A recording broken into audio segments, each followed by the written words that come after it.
Ladies and gentlemen, please find a seat and we will begin the meeting.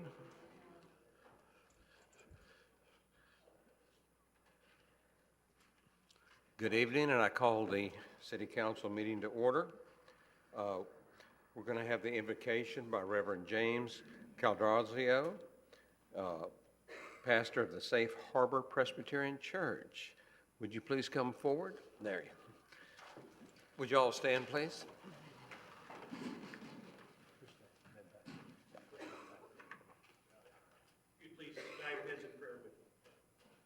Heavenly Father, we first give you praise and honor as the one true governor of all things. And we recognize and rest in this great truth today. Secondly, I thank you for the city of Destin, and we pray that our community will continue to be a place of great beauty, great freedom, and great dependence on you.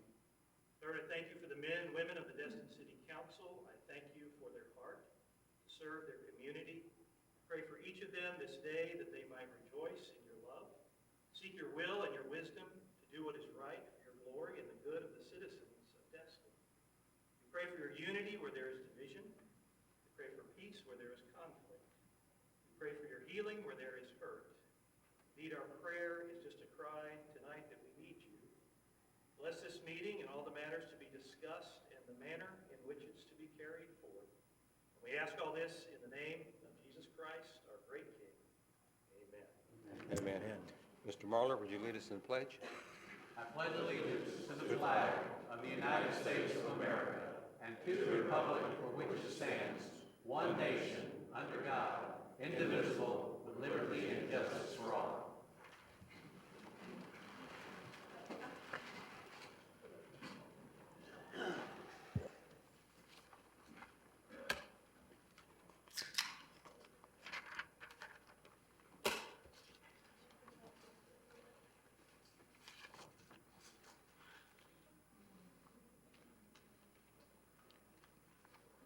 Is Miss Leslie Schmidt here this evening?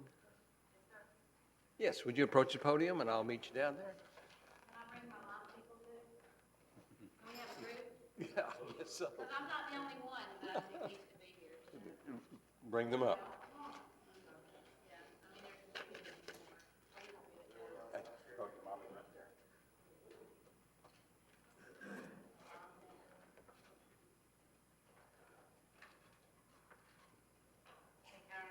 How you doing? Thank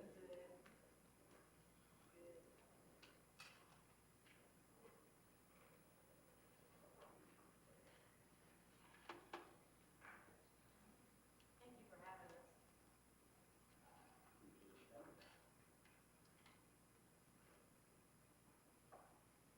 Ladies and gentlemen, we have a proclamation this evening.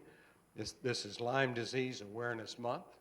And whereas the health and well-being of the citizens of the state of Florida are of the utmost importance, according to the Centers for Disease Control, Lyme disease caused by the bacteria Borrelia burgdorferi is a rapidly emerging infectious disease with an estimated 329,000 new cases per year in the United States, 10 times higher than previously reported. Whereas Florida is considered epidemic for Lyme disease by the Florida Department of Health, the CDC statistics show an overall increase in Lyme cases in Florida and other areas of the United States in recent years. In Florida, since 2003, there have been a total of 722 confirmed cases, plus an additional 172 probable cases since 2012. Using the CDC's estimate that there are 10 times more cases than reported, this would equate to 7,220 confirmed and 1,720 suspected cases in the state. Whereas Lyme disease is transmitted to humans and pets by ticks that are found in Florida, these ticks are carried by wildlife as well as domestic animals into the backyards and homes of the citizens of Florida, as well as sand dunes, outlying fields, and forest where citizens and tourists recreate. And whereas when Lyme disease is not promptly diagnosed or properly treated, it can affect the brain, heart, and joints. Lyme disease mimics many other diseases, and as a result, patients are often misguided and more familiar conditions such as rheumatoid arthritis, chronic fatigue, fibromyalgia, multiple sclerosis, Alzheimer's, autism, Parkinson's disease, or psychiatric illnesses. And whereas preventive measures, including spraying clothing, shoes, and skin with appropriate tick repellents, checking for ticks at least once per day, and proper tick removal aid in the prevention of the disease. And now, therefore, I, Mayor Scott Fisher, on behalf of the Destin City Council, do hereby proclaim May 2016 as Lyme Disease Awareness Month in the city of Destin, so done the 16th day of May.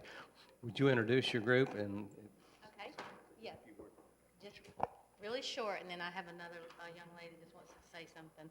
I'm Leslie Schmidt, this is my husband Bob Schmidt, this is my daughter Abby, this is Gail Shepard, and Bree Whelan, her mom's back there.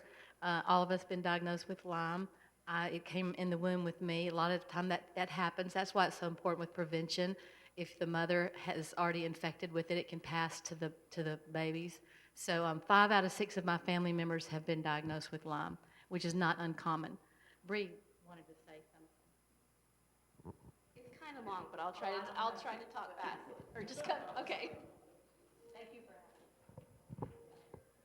I wanted to talk about a few words that have been used to describe me and my illness by local specialists. The first, a fantasy, the activity of imagining things, especially things that are impossible or improbable. A hypochondriac, obsession with the idea of a serious but undiagnosed medical condition. A liar, a fake, a thing or person that is not genuine, a forgery or sham. And I will tell you something that I am, because I am not those other things. I am a victim, a person harmed, injured, or killed as a result of a crime, accident, negligence, or any other action. A victim to a relentless disease and a medical community that refuses to treat me. My sister was just bit in Fort Walton 2 weeks ago by a tick, and she went to Sacred Heart Medical Center, and the doctor didn't want to give her antibiotics, and she begged and pleaded and finally got 14 days worth. And she had streaks down her back, and he said, we normally don't do this. It's in this area. She had a Bartonella rash, which is something that runs with Lyme, other diseases. And someone that got bit that didn't know about Lyme would go to the doctor and trust the doctor's judgment and have a life of misery ahead of them because they weren't informed or knew they could question their doctor. Thank you for the opportunity of recognizing us. It's a little frustrating that Governor Rick Scott went to Capitol Hill a couple days ago to ask for emergency Zika funding when there's only been 105 cases, but there's 500,000 Lyme disease new cases a year, and especially in this area. And it's the fastest growing infectious disease, 2 times that of breast cancer, 6 times that of HIV or AIDS. And I want to know, where is our funding? Where is the disease control?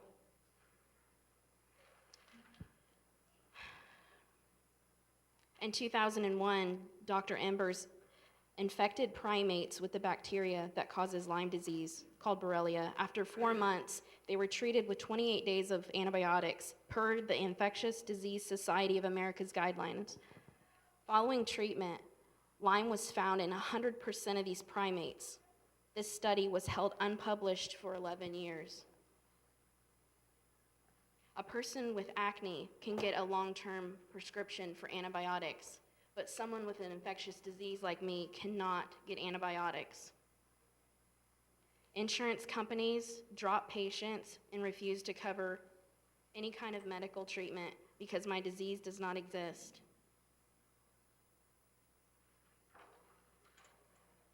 At 28 years old, my insurance company has left me to die. I cannot afford necessary treatments, organic foods, or any other alternative treatments to help my body heal. A 2015 study of 100 patients said the annual impact of Lyme disease averages a total of $53,000 per patient per year.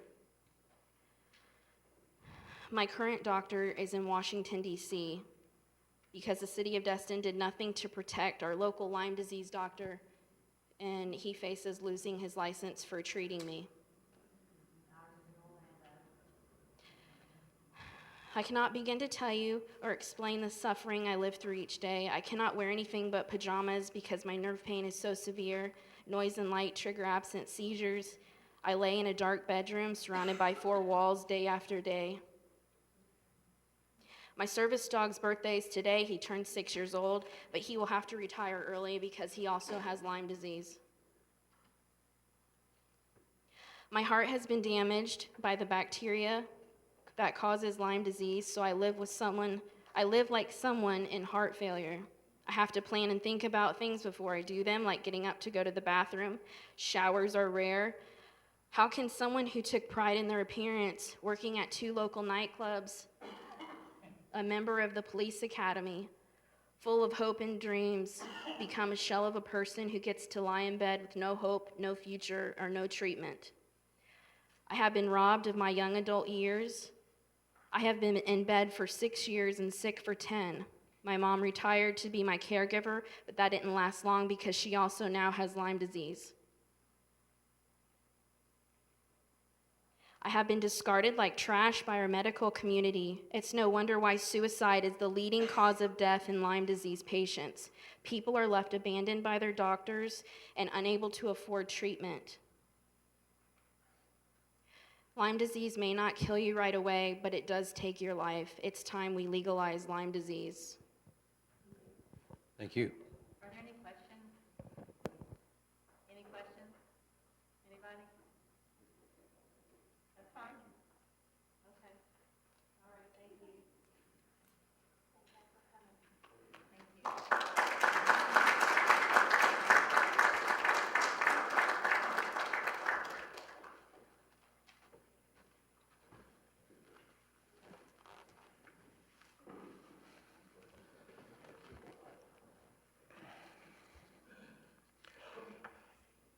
Can I have a motion for approval or discussion of the minutes, previous minutes?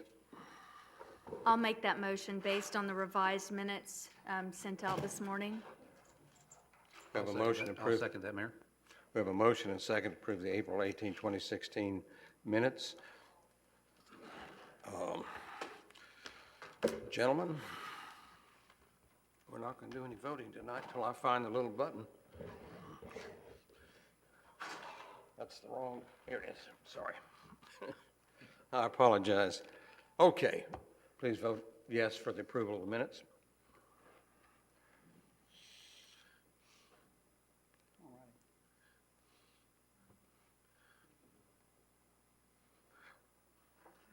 Rodney, don't take it registered. We have a unanimous vote for approval.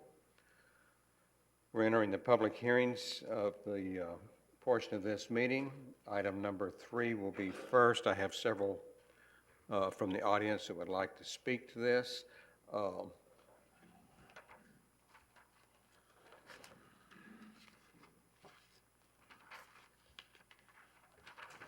Council members, as you may recall, 2 meetings ago, Councilmember Ramsell moved to deny the application based on discussion and minutes from the July 20, 2015, when a similar case is presented and the council discussed and decided not to move forward with the application.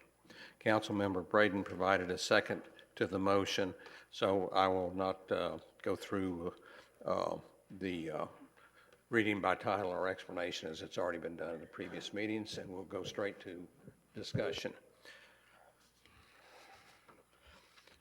Mr. Mike Mead, would you like to lead us off? I would, thank you. First of all, Mayor, Council, ladies and gentlemen, thank you. Oh, push your mic. Do I have to hold it down? No, just touch it, and as long as the light's on, it's working. Well, I'll start from the beginning then. Mayor, Council, ladies and gentlemen, allow me to thank you for letting me be here and speak on behalf of my friend and my client, Mr. Josh Riker. Josh is over here.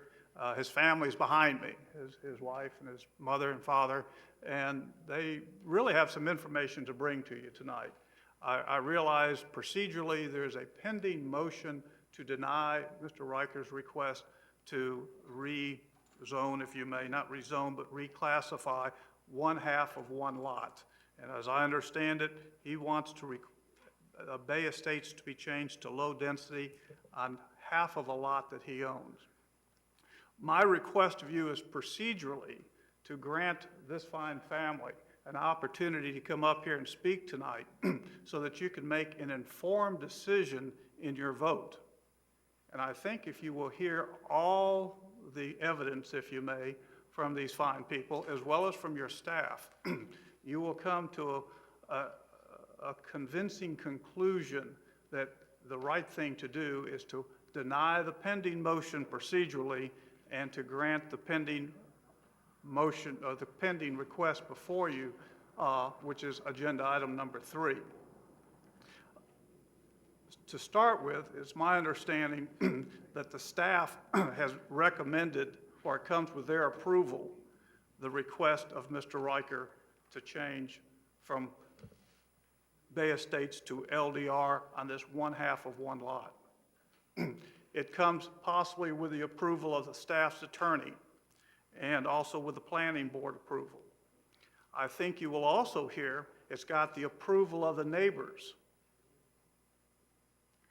I think you will find that it meets all of your requirements.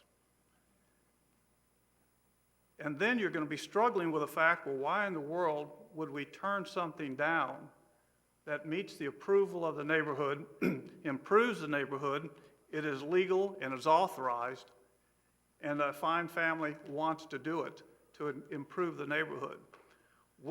I hope you will at least search for a compelling reason to say no to that before you say no to it, just because it's easy. I think the misinformation that's gotten you here is that you're relying on some precedent of something which has happened in the past that somehow controls what you must do today. I would like to disabuse you of that misconception.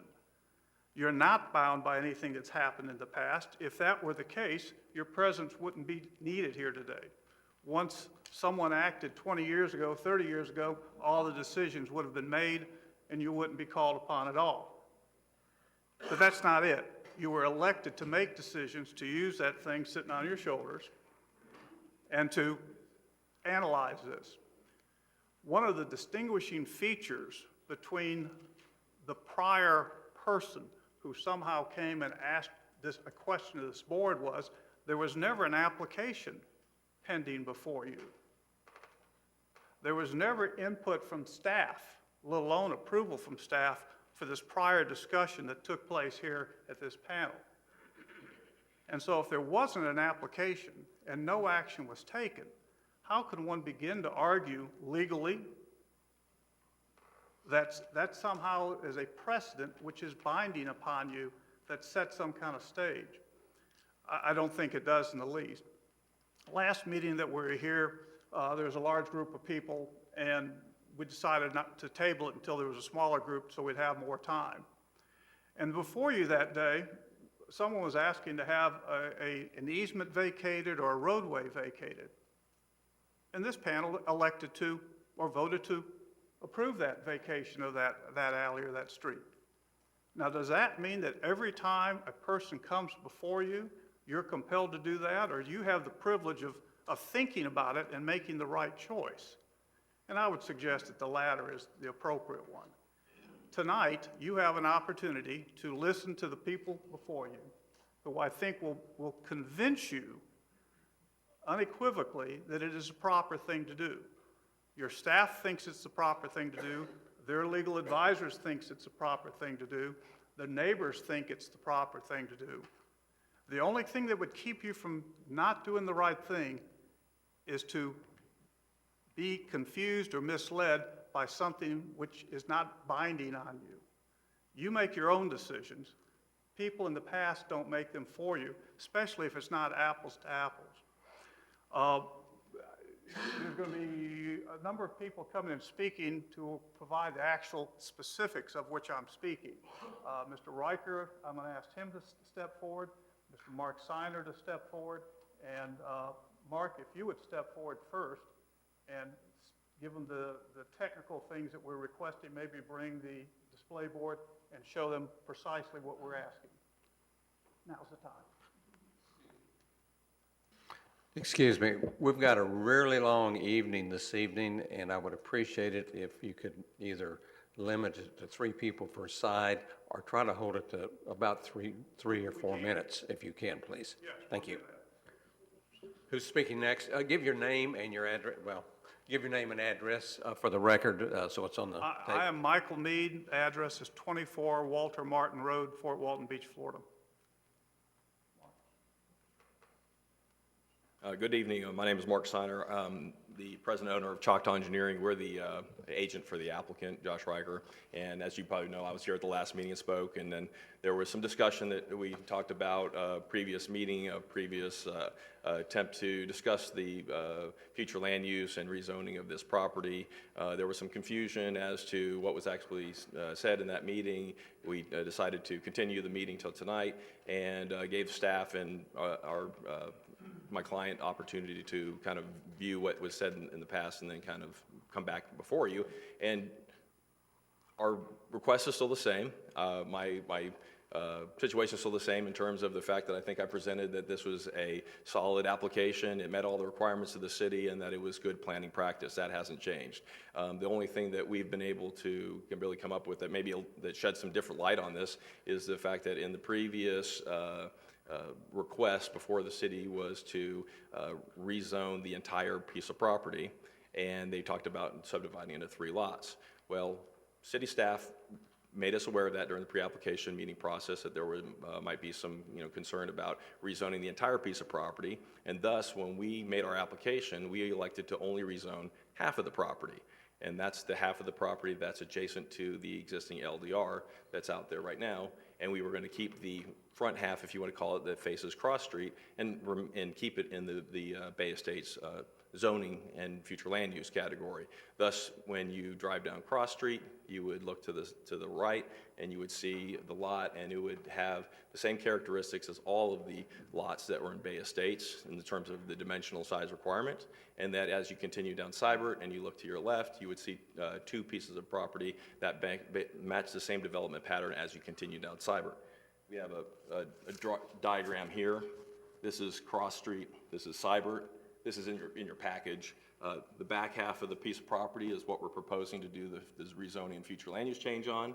As you can see, the lots adjacent to it is similar in size and shape of these 2 lots, which don't exist. We would actually, if we got this approved, would come back and ask for a minor subdivision of this piece of property. And the piece in front is the Bay Estates, which faces Cross Street, would stay exactly the same way that it is right now. That way, we basically have taken the city's staff's information they presented to us, and they said it was important to the people in that along Cross Street to maintain their the integrity of their neighborhood in terms of the development pattern, which I think we've done. And this is why our request is different than the previous request, and we took that into consideration. So we'd like you to take that in consideration this evening and actually vote to approve this, knowing that that was our intent of this project, and that I think that from a planning and growth management standpoint, it's good practice. Thank you.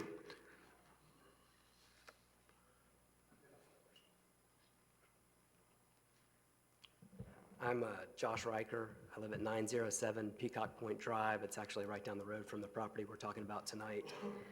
I am the property owner. I'm a local builder. And I live in this neighborhood. This is my neighborhood. We moved there about 1.5 years ago. After our previous meeting, I said, I need to go out and talk to the neighbors. There's a lot of people out here I haven't met, and see if they agree with what I'm trying to do. If you don't mind, can I pass out some letters? I've got 38 letters of support from people that are down on site.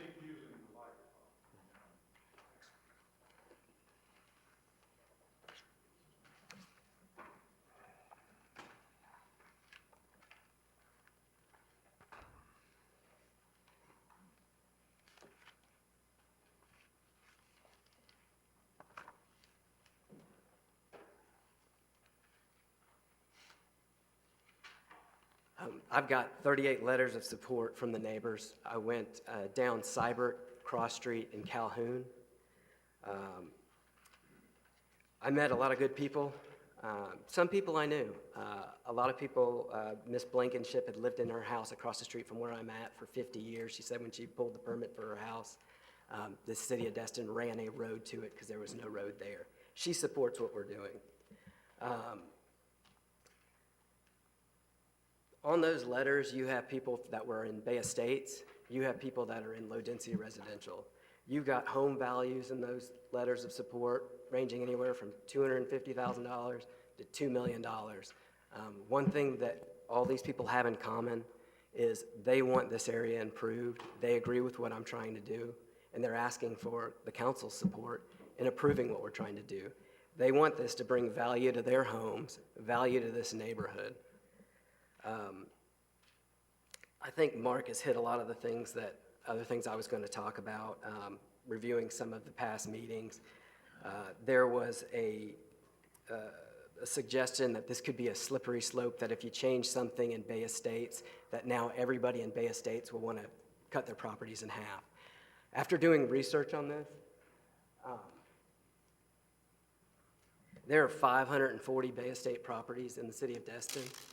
Of those 540 properties, there are only 3 that adjoin low-density residential that have the ability and size and road frontage that would have the opportunity to come up in front of you to ask to be changed to low-density residential or to subdivide them. Of those 3, one of them is in wetlands, so it won't. The other one is at the very end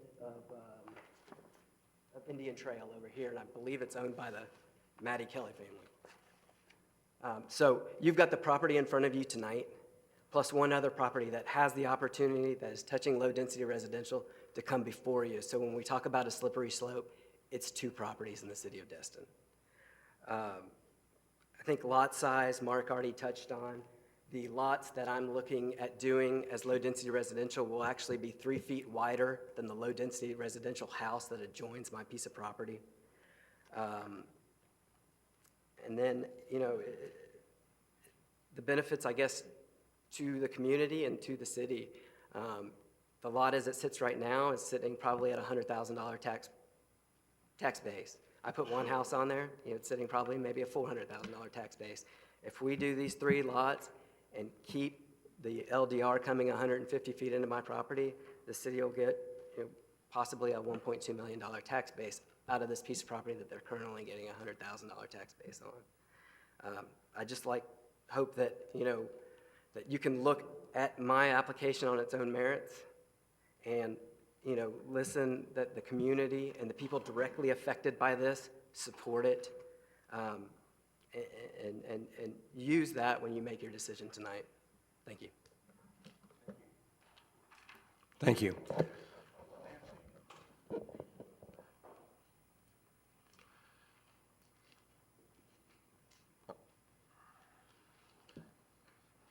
My name is Mike Rame. I know everyone here on the council as having served in the Harbor CRA committee for 12 years. I'm not here on that basis. I live in that neighborhood. And I think that this is exactly what Destin needs and Destin wants. We've had an old rattle shack that had been there for years with rats and vagrants. Today we have a possibility to make 3 nice homes, bring the tax base up. I run and walk on that area every single morning during the week. I'm going to tell you, this is to the benefit of Destin. The only action that you should take here is to vote for it. It's been modified. I think it meets every standard. I live in the Bay Estates. My daughter, my son, and my grandchildren live there. I don't know anybody in the neighborhood who is not in favor of this. And I think this is the right action for this council to take. Thank you. Thank you. Retha Shreve, did you wish to speak?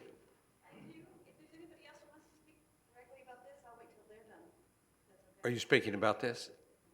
Okay. John Mead? I'm happy to speak, but I think it's already been said. I know the council. Good. I appreciate that. When it's already been said, we really do appreciate you just agreeing with the speakers that preceded you. And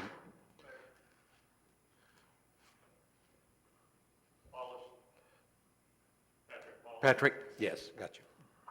Good afternoon or good evening, everybody. If you look up on that Give us your street address, please. And Oh, repeat your name in front of the mic. 528 Cybert Avenue. My name is Patrick Paulus. If you look up on that picture, you see 524, 528, 536, 532, 536A. Ironically, that's called Zoom Village. That's how long my family's been here. They incepted that name, and it's on the plat or the public records, county records. So we've been here a while. My family has, or my father-in-law. The lot across, directly across, is the one we're talking about. It's been empty a long time, as this gentleman spoke, fellow neighbor. The last person that owned it, and I don't know what the deal is with that, piled junk in there, boats, clear-cut the lot, and then just turned it into a used car lot or used boat lot. I live directly across the street. I'd like to see some homes. I'd like to see the value of the neighborhood be increased. And I've seen what John's built. I've done some research. I talked to planning and zoning. My understanding is that this has been approved through that end. I don't understand why there'd be any problem with more tax base, more homes, and new homes. It's what our community needs, and I think, in fact, the home down the street that John built recently, I think, sold to a young family, military or retired military, with 2 children, I believe, just down around the corner, small lot, but he did a really nice job with the house. I thought it was very well built, and I don't see why there should be any problem with this in this neighborhood. I think the most important thing for Destin is we've used up most everything on the beach, is try to develop some of these areas with homes and bring in more residents and more young people, more kids, and that's all I have to say. So, Thank you. thank you. Mr. Shreve, I think you're the last one I have a card for.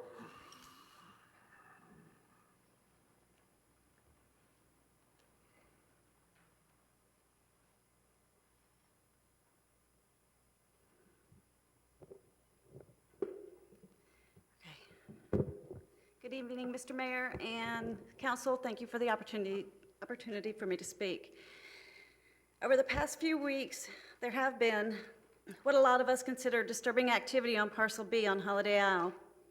Thankfully, the issue with the bonfires has been settled, but what happened during this time is even more concerning. Mayor, can I interject one thing? She's on a different subject than what we're on now. We need to let Yes. continue this subject and then come Well, back that's to what I her. was saying, and let people get done Yeah, speaking. we need it, when we come to that time, I'll call you then. Okay. Thank you.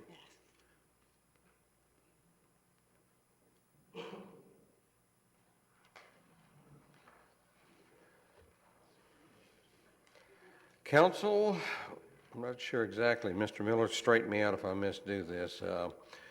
I'm not sure exactly how to proceed on this. Would you like to consider withdrawing the original motion and make a new motion, or shall we vote this and go to the next one?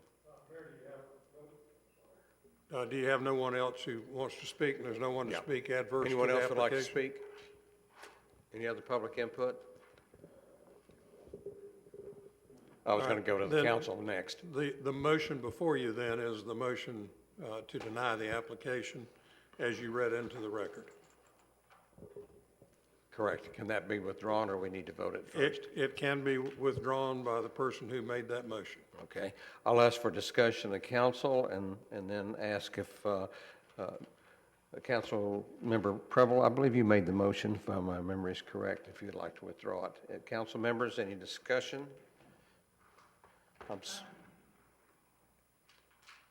I'm sorry, I don't have I still have a timer on my screen, so I can't tell who wants to. Just hold your hand up if you'd like to speak.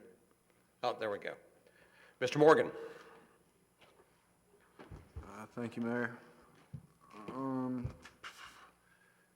Can the land use attorney, can you explain real quick how this is not considered spot zoning and what the difference would be? This is, would be considered an allowable progression of one land use district, transition from one land use district to another. And typically, spot zoning is, in the very few cases involving spot zoning, it's where a use that is of a completely different nature, such as an industrial use being allowed in a residential area, was just created against the will of the neighborhood. And so there's very few cases, but that's really the kind of thing you run into with spot zoning. I can see the vision behind it and extending cyber logically. I think it does make sense. My biggest concern is on page 33 of the agenda packet on under D, under economic effects, staff findings. It says there are no known adverse impacts. However, staff has observed there is currently a very strong demand for vacant single-family lots. Realtors, developers, home builders are regularly making inquiries regarding the ability to split existing residential lots or otherwise subdivide parcels. This particular action may set a precedent and be followed by similar applications for future land use map amendments. The result will be an incremental encroachment of higher density projects into lower density neighborhoods. And that's a concern to me. But what Mr. Eicher said was that we're talking about 3 lots here. So is my decision tonight going to set a precedent for 3 lots, or is it going to set a precedent for anybody? You know, am I going to expose myself, you know, to future requests that I don't see the logical compatibility with? The use of the word precedent, I think, is probably being misused under these circumstances because every single one of these legislative proposals involves different facts, unique facts and circumstances. And the one thing that you could have is more applications, but one thing you will not have to do is you will not have to grant them if you, based on the facts that are as presented to you and the debate, the public debate and input, you'll make you'll exercise your discretion based on that information. Do you know if what he said is correct about the 3 parcels? I do not know that.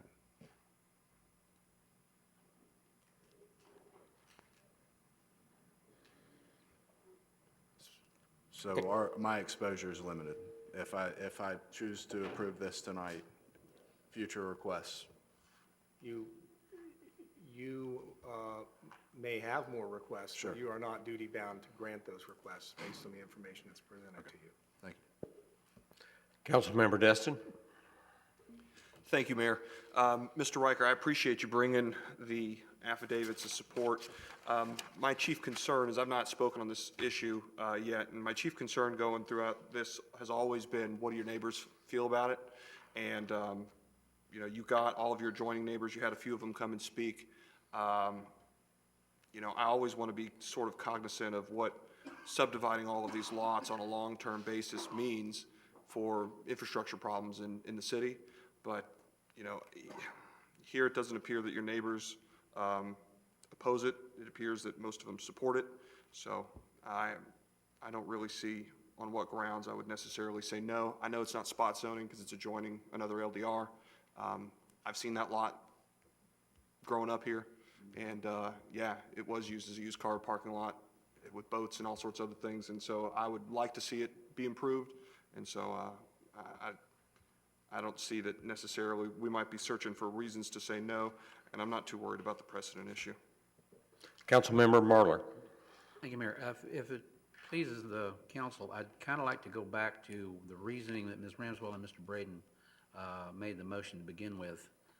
She says, or they say it's based upon some stuff we did in July of last year, and I think that, if I'm correct, that was when Mr. Braden brought it up as just a general question. I'm just trying to get there. Councilmember Ramswell, would you like to make a comment, and would you like to let us know if you want to proceed with this motion when you're finished? I do, but if Mr. Braden, who brought it up originally, would like to comment first, I'm sorry, Mr. Braden. Thank you, Mayor. No, I think we're on to a whole different ballgame here tonight than originally. Ms. Ramswell? My original concerns stand, and I'll explain why. This was brought forth July 20th, and I know the attorney earlier, I believe it was Mr. Mead, stated that there had been no input at that time. But if you take a look at the July 20th minutes, you'll see that indeed a staff member, Ashley Grana, did weigh in on this, and he noted that he did not believe we'd be able to do just that one lot, that in fact, he would recommend the rezoning of the entire L shape. And that's a concern because obviously, once one property owner sees that this can be done, obviously, we don't like to use the word precedent, but, I'm following with that logic, that indeed now we're gonna have one chunk, or even now just a half of a chunk, which seems even a bit more awkward to me, out of an entire L that was Bay Estates. I follow that up with the fact that in December of last year, we had an owner of a property come to us who wanted us to extend the allowable uses and change the zoning for his car lot. And again, staff was here, staff offered their input, and I believe the exact quote was, it's spot zoning, but we need to call it site-specific. So it's the same thing, semantics, let's change the words, but this lot was literally adjacent to county properties that were already zoned to allow car lots, and yet we said no to that one as well. And so my concern is now this is the third similar circumstance. The prior two have not gone forward on advice of staff and council weighing in as well. I also look at the density that this allows. If you look at the density for Bay Estates, it's 2.9, but then you look at LDR, it's 5.81. The difference between the two is more than the current density for Bay Estates. So that's a significant change in density. I'm all for, improving properties, and I think that's a wonderful idea, but can't the property be improved and a beautiful home built on it the way it is? Those are my arguments and my concerns. And, I look through and like Councilman Destin mentioned, obviously the opinions of neighbors and folks weighing in, I think is very important. And I just, briefly took a look through it, and it looks like there's at least 8 or 9 that are from the same family. And then another one, this is a family member that I believe you're in business with. And then there's another one that is also a business partner. So, and while there's nothing wrong with that, and obviously they're all neighbors, I have to wonder whether it's indeed a very good cross-section of neighbors. And so those are my thoughts, and unfortunately I do have to stand by my original motion, which was to deny. Mr. Braden? Thank you, Mayor.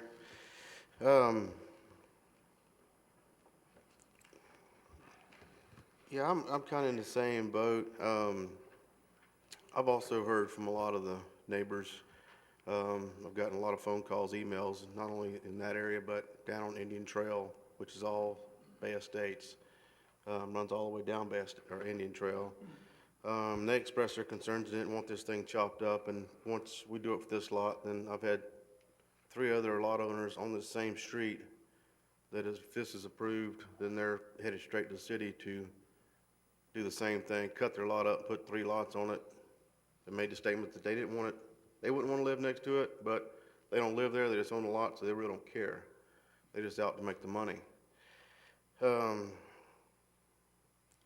I'm also looked through this whole packet of 30 people that you had petitioned or signed or whatever in favor for it. Well,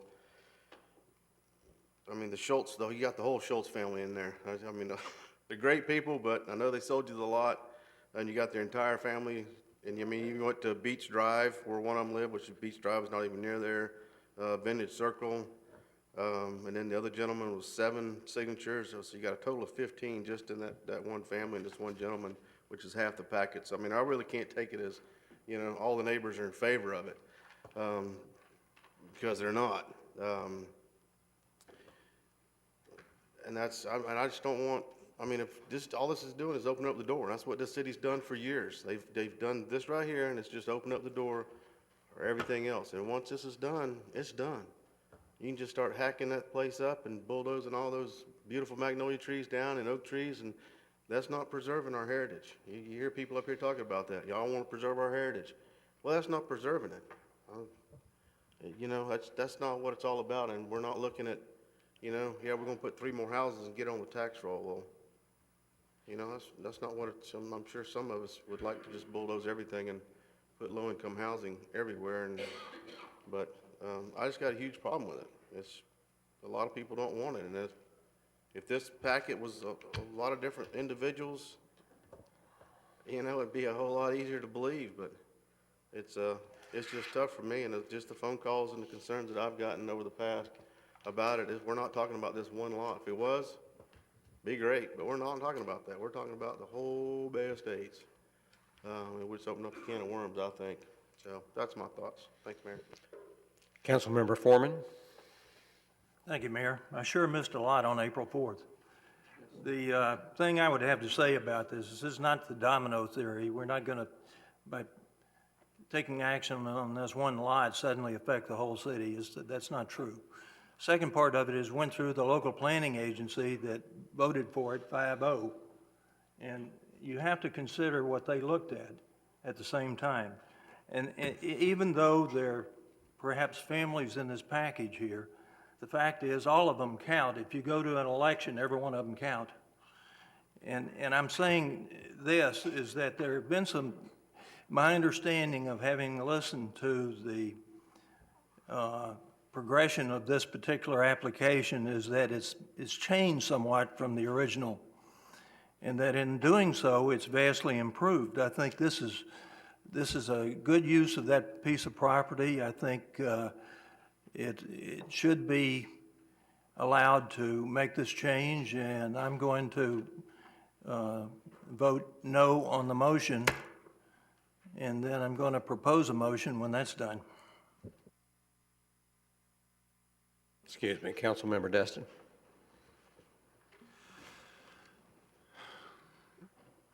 My thought process going forward on this is I can appreciate the heartburn that a lot of folks have down on the other end of the dais with regards to chopping up and losing the character of a lot of these areas. And to that extent, do we have a real strong public policy reason? And I'll ask Scott, which you may not know, but what is the reason we have Bay Estates future land use designation as low-density residential?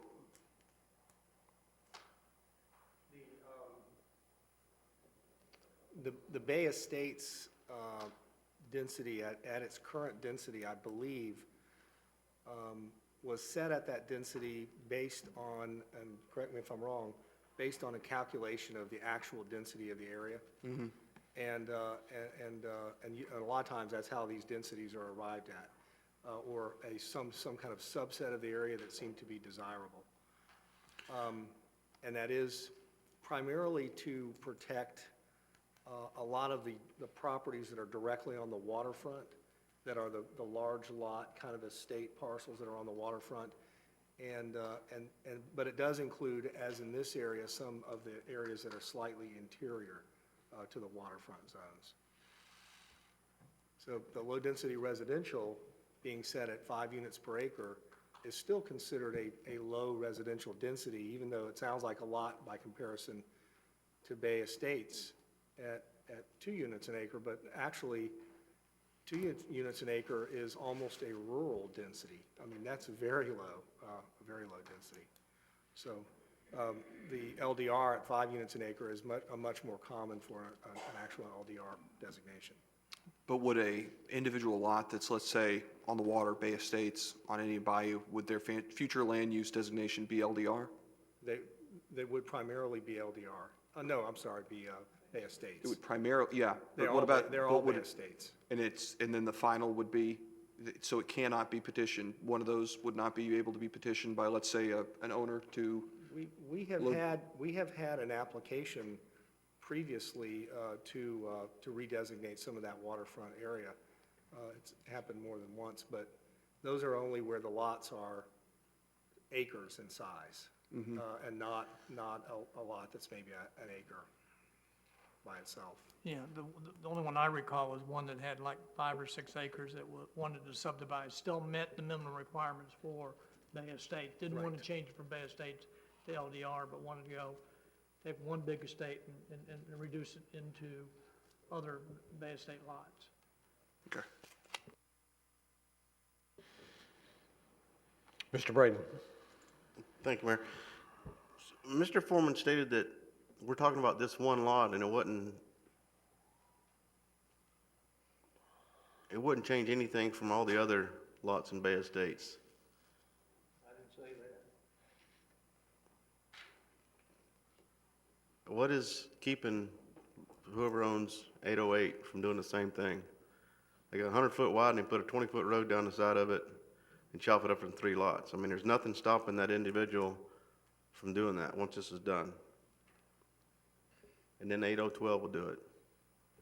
Well, you got the, what is the minimum lot, I know it's 7,500 square feet. The minimum lot width allowable in Bay Estates is 80 feet of frontage. So they're interior lots, 804, 808, and 812, and so they don't have the road frontage to be split anymore. They're as small as they're going to get, unless somebody wants to come in and combine several of them and replat them. So 808 and 8012 are 80-foot wide? They're 100 feet wide. So what's stopping them from putting a 20-foot road down the side of it and having an 80-foot by 100-foot lot? 3 of them, because it's 100 feet wide by 300 feet deep. You have to have 15,000 square feet, so they'd have to be 80 by... The minimum lot depth in Bay Estates is 150 feet. Yeah. So unless they can be 80 feet wide and 150 feet deep, they're... But that's not going to, Yeah. is that going to be the 15,000? What's the difference in what we're doing here? We're changing this lot to LDR. The reason you can't do that is because the minimum right-of-way width is, for a PUD, it's 40 feet, and for a non-PUD subdivision, it's 48. So if you got a 100-foot wide lot, and you put a 40 or 48-foot road down it, you're not going to have anything left over. You're going to have 3 or 4 lots together to make any type of subdivision out of that. So the answer is you could assemble, if you assembled 2 or 3 of them, then you could do it. And that was similar to what happened over on Bayou Drive with the big lot. They brought in a conforming road that ended up subdividing it into the Bay Estate lots. Can I get that in writing? Somebody give that in writing to me that 808 and those 100-foot by 300-foot lots cannot be done that way? Anybody want to take that on? And we don't have a problem sending you an email to that. Yeah, I want it in writing saying that that cannot be done, that nobody can take a lot that's 100 feet by 300 feet and cut it up, just because it's an interior lot. That'd be great. Thank you. Councilmember Morgan. Yeah, I think, again, my primary concerns is this going to threaten the integrity of Bay Estate zoning?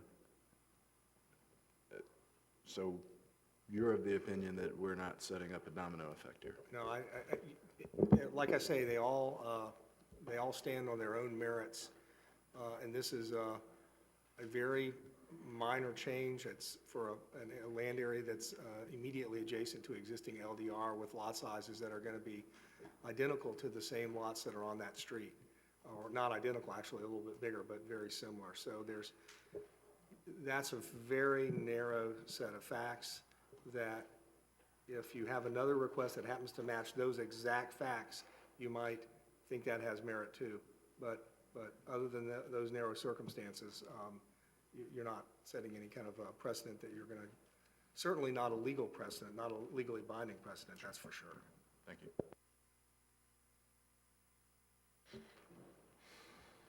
Councilmember Ramswell. Do we have an overview, an aerial that we could see the layout and how that is sort of the tip of the L, so to speak? You talking about like Google Map type? Right, like Yeah, a Google I'm- Earth overview.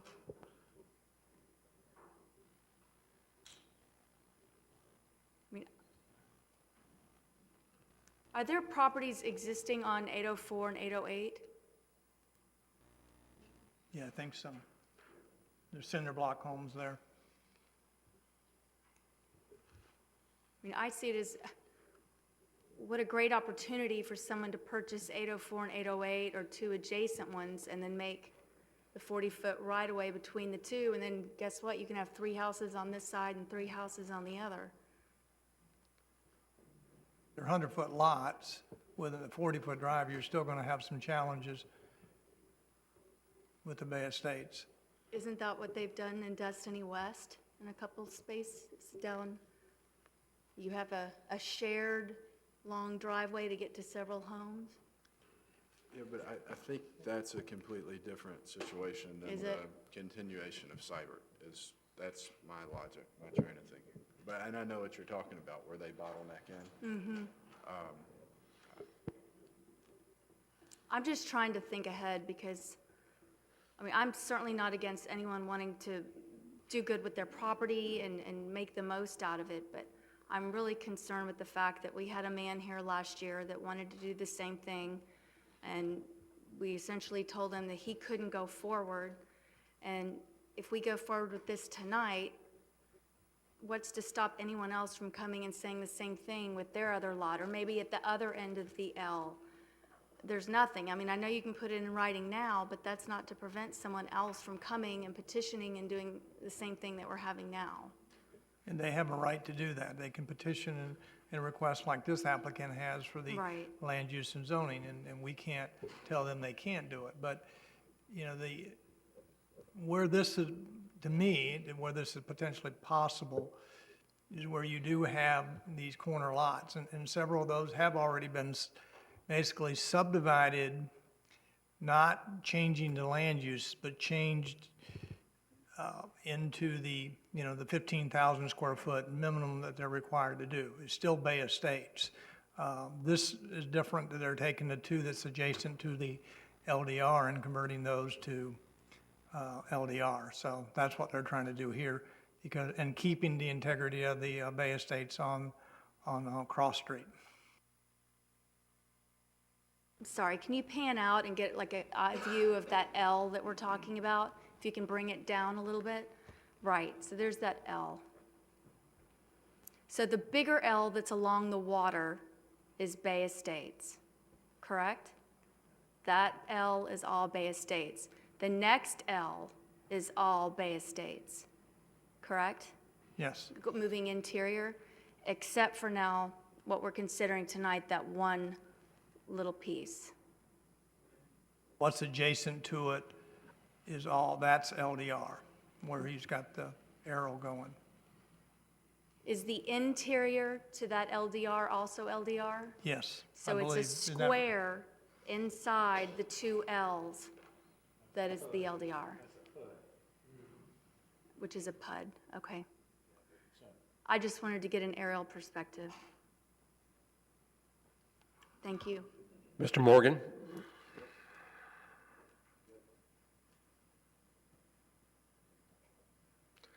Mr. Marler? Thank you, Mayor. We seem to be debating what-ifs. Well, you know, I know the what-ifs is going to always happen, but this, you know, this piece of property and several like it are unique because of where they border. They border the two, that corner borders an area. I, too, growing up here, have seen the little shack that used to sit there on the corner of it, and I'm glad it's gone, because it did have some ugly side effects to it because of the look of it. And what I see here is we can play what-ifs all night, okay? But we won't know anything about what-ifs unless we try one and try it and do it. That's the same thing we had with the comprehensive plan when we did the tiering system. We had the what-ifs and we tried the tiering system, so I won't go there yet. But what we have is a unique way of giving, well, in one way, you're giving 532, 528, and 524 something to look at other than a wall, which could be built, or not necessarily a wall, but a fence being built that they're looking at instead of some nice homes with some grass. And I think it's just, you know, it's gonna be what-if basis, you know, we could talk all night about that, but we gotta try something to give these, I mean, I'm looking at it from another perspective. We say no tonight, and I guess this is gonna be the question for Mr. Shirley. What are their options if we were to vote this out tonight? Can they come back and, No, this is a pure legislative decision. It's an exercise of legislative discretion, and there are no remedies that attach as a result of a denial. because I can't base a vote on what-ifs, because, you know, if we don't do it, we're not gonna know one way or the other. And yes, okay, 804. The only question I had was, if 804 is occupied with a house, what is their opinion of having two backyards backed up to their side yard? That's the only real question I have, because I don't see a problem changing this one corner. I'm sorry, the public speaking's over. Let's ask a question. Do you want to? I'd like an answer. Please take the podium, turn the mic back on, please. My name's Josh Riker, 907 Peacock Point Drive. 804, the one right next to the piece of property, his signature's in there. Thank you. Okay, turn the mic off, please. Thank you. I'm showing no further discussion. Shall we call for a vote? Would that be the pleasure of the council? The motion will be a yes will deny the application.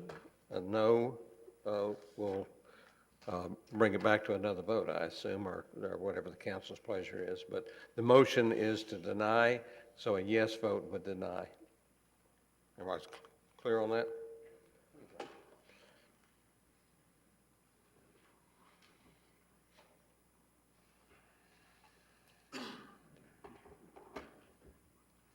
We have 5 no, 2 yes. The motion is denied. Would council like to make another motion? Mr. Foreman.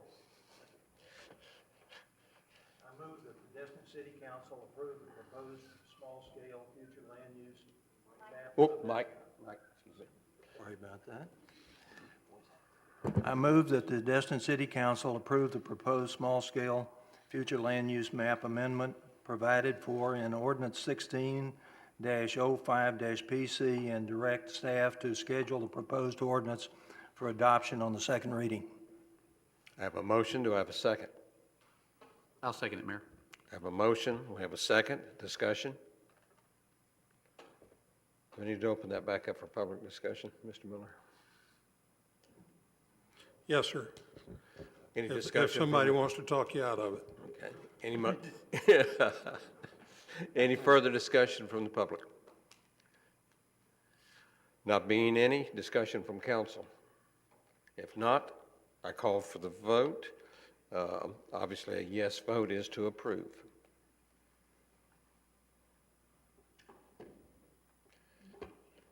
We have the same break, 5 yes, 2 no. Motion is approved. This matter will come back on second reading at a future date. And I wanted to also add that we will have, the second half of this is the rezoning of the lots, that it's a companion measure that will have to be re-advertised, and that'll be coming back before you for 2 readings. Okay. Council, I have a couple of changes in the agenda. We're going to delete 6A and B from your agenda. And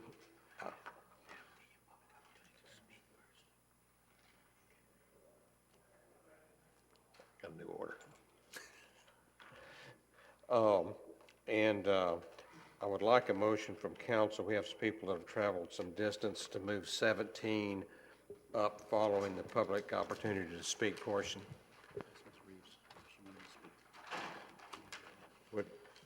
Would you all like to make a motion to that effect? I'll make the motion to move that agenda item up. Second.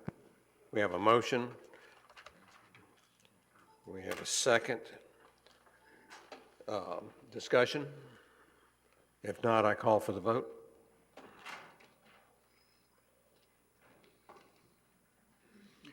It's unanimous. Yes.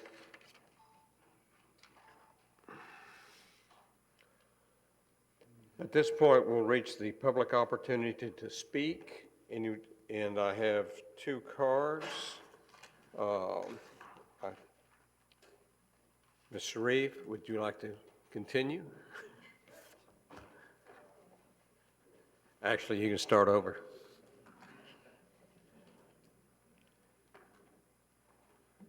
We can do this again. Good evening. I'm Retha Shreve, Gulf Shore Drive on Holiday Isle. Good evening, Mayor and Council, and thanks for the opportunity to speak. Over the past few weeks, there have been what a lot of us consider disturbing activity on Parcel B on Holiday Isle. Thankfully, the issue about the bonfires has been settled, but what happened during this time is even more concerning. While the Emerald Grand was having bonfires on Parcel B, many citizens emailed all of you with their concerns about the laws banning bonfires anywhere on Okaloosa County beaches, including on private property. Through requests of FOIs, it was discovered that Councilmember Kyron Marlar had forwarded all of the emails sent to you all to Jackson Mitchell, the alleged beach manager of the Emerald Grand, who then forwarded them to Bruce Krall, the alleged general manager of the Emerald Grand. Krall then emailed his good friend Greg Casella asking him, so now what do I do about this or who do I speak to about this BS? There are several concerns we have with Mr. Marlar's actions. First, we as citizens have to pay good money to pull emails that we need for our records. Some have spent hundreds, and a couple of people even thousands of dollars requesting FOIs. Then you have Mr. Marlar giving away these same emails that other citizens have to pay for. Why is it? I'm sorry, let me interrupt you. Yes, sir.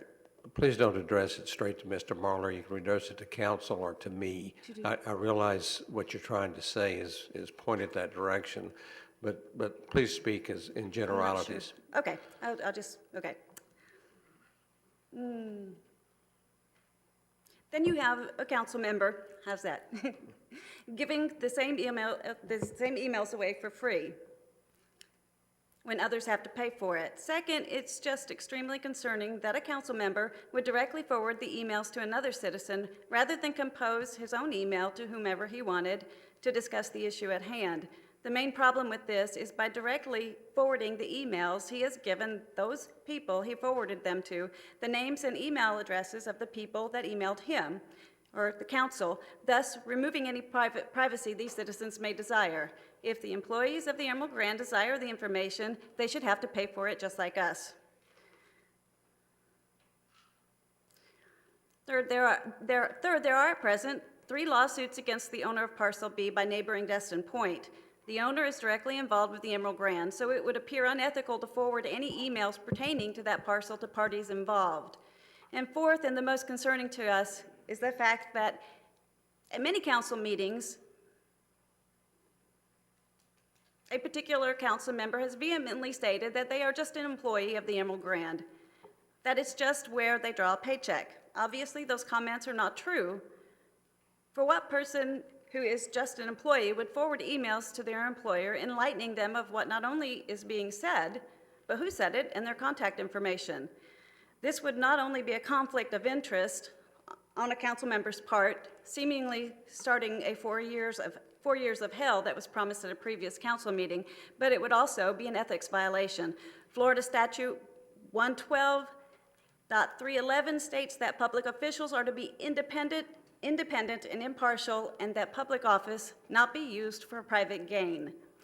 The remainder of this statute goes on to explain in even greater detail the conflict of interest issue at hand. We as citizens have put our trust in our city council, and some have directly and viciously violated the citizens' trust in them. Many have stopped, including a particular person, in their emails for this reason, but they shouldn't have to. As an elected official by the citizens, their trust has been violated. We shouldn't have to worry about our personal information and that it's being given away to someone else. Now this next part I'm going to have to use now. It was stated by a particular council member at a meeting last summer that the truth shall set you free. Well, that truth is coming out, and some aren't as truthful as they would like you to think they are. That being said, I stand before you tonight with the request that Mr. Marlar step down from his position as council member. If he chooses not to step down on his own, I'm informing the council publicly that there are people who are ready to start researching avenues to have him removed. I hate that it would have to come to that, but the citizens of Destin desire their elected officials to be trustworthy. We put our faith and trust in you and you all, and many have lost their faith and confidence in that Mr. Please Marlar wrap it up. Your 5 minutes is about over. that he's working in the best interest, not working in the best interest of the city of Destin or its citizens. And that's it. Thanks. Thank you. I don't pretend to fully understand the ramifications of everything you were talking about, but I'm going to not defend Mr. Marlar. I'm going to defend myself because unfortunately I'm looking in the eyes of several people that I've forwarded city information to. I think any city council member has the right to request information and be provided to it. I don't think there's any restrictions on who we send that information to. We can send it to any citizen. I realize citizens, when they do it, have to pay for it, and we do it free. But I believe that's the structure of the organization and the way it's supposed to work. I'll pick on the city clerk for a second. He's supposed to send me to school so that I'm fully trained in these Yes, sir. areas, but I have not had a chance to go yet, so I could be slightly mistaken. But I don't know that any of the council members up here haven't forwarded information that we request to members outside. I know of no rules against that.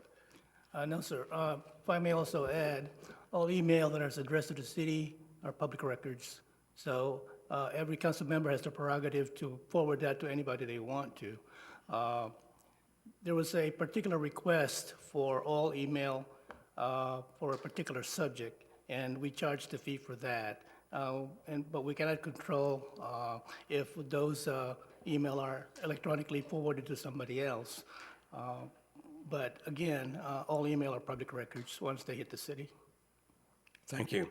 I'm not saying it's completely fair, but that's the system that has been set up and the city operates under. As far as I know, though when I get to ethics school, I may come back with a slightly different opinion, but as far as I know, I'm correct. Mayor? Yes. May I come up and restate it, please? Because it's directly towards to an employer, and there's a difference when you're. Come back to the mic. I'm sorry.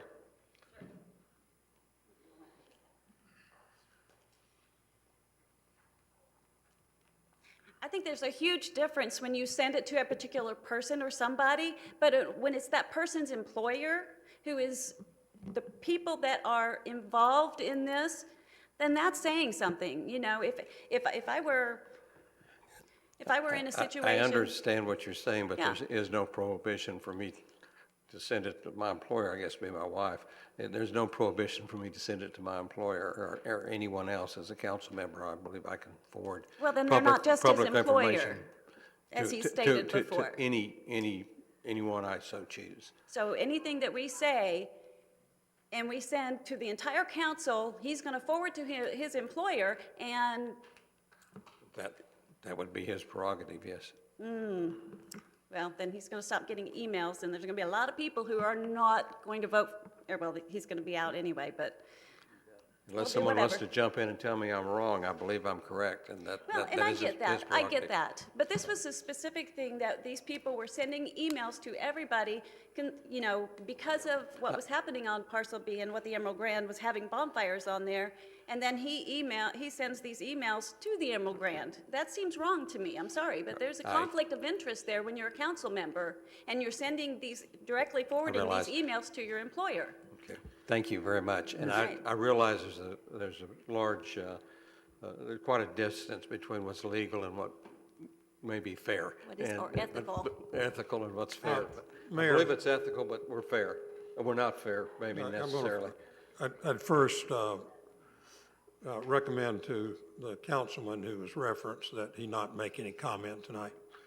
Nextly, when a person applies to the city for a public records request, that public records request and its complete content is public record. That's not a confidential or accepted communication. Right, and that would Thank be you very true. much, and That'd be otherwise, true I of the think public you're- as well as any council member. Otherwise, I compliment you on your review and report, Mayor. Thank you. Thank you. I believe that, at least as far as all the cards I have, that ends our public opportunity to speak portion. And we're going to move to the consent agenda. No, I'm sorry, we're going to move to 17A.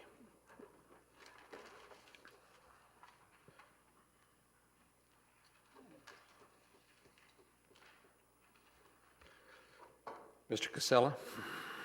Yeah, thank you, Mayor, City Council. What you have at your last meeting on May the 9th, you authorized us to enter into a contract with an attorney who is going to assist us in the franchise renewal discussions with Gulf Power.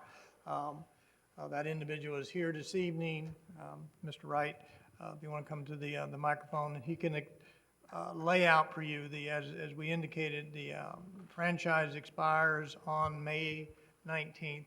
There is an option in the contract, in that franchise, if the city council wants to elect to purchase the system, and I believe it's on or before midnight, May 19th. Mr. Wright can lay out for you the different options we have, or the city has, and then y'all can make a motion, accordingly. So, Mr. Wright? Would you push the red button, repeat your name and address? Yes, sir. My full name is Robert Scheffel Wright. I'm a partner shareholder in the law firm Gardner, Bist, Bodenbush, D. Lavia, and Wright, 1300 Thomas Wood Drive, Tallahassee. My residence is 1190 Bassett Road, Quincy, Florida. I have a little farm. Mr. Mayor, council members, I'm very glad to be here. Thanks very much for engaging me to advise you on these matters. Briefly, I've been working on energy issues in Florida for more than 35 years. First as an economist, I went to work for Bob Graham's state energy office, which was in his office in 1980. In 1982, I moved over to the staff of the Florida Public Service Commission, where I served for about 7 years. In the fall of '88, I left and joined a small law firm, first as an authorized lay practitioner and rate consultant and utility consultant, and then I became an attorney in 1992. I've been working on many issues. I represent customers in rate cases, trying to keep rates down. I represent a number of municipalities in connection with underground power line undergrounding and franchise negotiations. I do represent 3 municipal electric utility systems. I represent renewable energy producers, independent power producers, and so on. Like I said, I've been doing this a long time. I am personally rated AV by Martindale-Hubbell. I do represent the Howard Group, or I have a representational relationship with them. I've been counseling with them and participating in meetings with them and Gulf Power regarding their general interest in undergrounding as a means of improving the quality of life in this part of the world. So I came to you through 2 different routes. One, Ms. Moore, who works for the Howard Group, I believe, recommended to Mr. Casella that y'all hire me to advise on franchise matters. Within the same 24-hour period, a dear, close personal friend and colleague of mine, Suzanne Brownless, who was formerly your franchise attorney, called me up and said, you need to call Jerry Miller because they need to hire you to work on this franchise thing because it's about to expire. And I said, well, Susie, I've already been hired. Because by that point, the night before, Mr. Casella and I had exchanged phone calls, and I had shot the engagement letter over, and it looked like everything was okay. So that's how I come to be here tonight. You have an interesting situation, and lawyers frequently get called into situations at the last minute, as it were, and this is one of those times. The options that you have are to pursue renewal of the existing franchise. Of course, you could let it lapse. If you do pursue renewal, there are options you have, you can consider increasing the franchise fee rate and negotiating all the terms of the franchise. I do have rather extensive experience in franchise negotiations. I've negotiated a fair number on FPL system. I've negotiated 2 on Florida Power, well, Duke Energy Florida now, they were Progress Energy Florida when I negotiated for those towns. And I've counseled with folks in Tampa and a number of other towns where I've just kind of tangential, but I know what I'm doing around franchise agreements. You do have a unique and extremely valuable, any more unique and extremely valuable provision in your existing franchise, and that is the right to purchase the distribution facilities of Gulf Power Company in your city limits if you so choose. As a lawyer might say, while the matter is not free from doubt, that's legalese, there is some chance that if you don't exercise that option by the close of business or midnight 3 days from now on May 19th, when the franchise is going to expire, that you might lose it. I don't know what position Gulf would take, but they might take the position that once the franchise agreement expires, the right to purchase expires with it. There have been other franchises in the past that had different language than yours. They said, such and such city, Winter Park, for example, shall have the right at and after the expiration of the franchise agreement to exercise the option. Your franchise doesn't have that. I know you're on a tight time schedule, and Mr. Casella suggested to me that I should try to keep this as short as I can, and so I shall. He said y'all would be looking to me for a recommendation, and my recommendation, just given the realities that we're dealing with sitting here, whatever time it is, 8 o'clock on the evening of May the 16th, and you got a franchise expiring on May 19th, is I would give Gulf Power notice that you intend to exercise the option, frankly, in order to preserve it. There's nothing that would preclude you from continuing to negotiate toward the renewal, which is a completely reasonable path to take, and frankly, probably the way this will work out. But the law abhors a forfeit, and I don't want to see you all lose this particularly valuable option. So that would be my advice to you,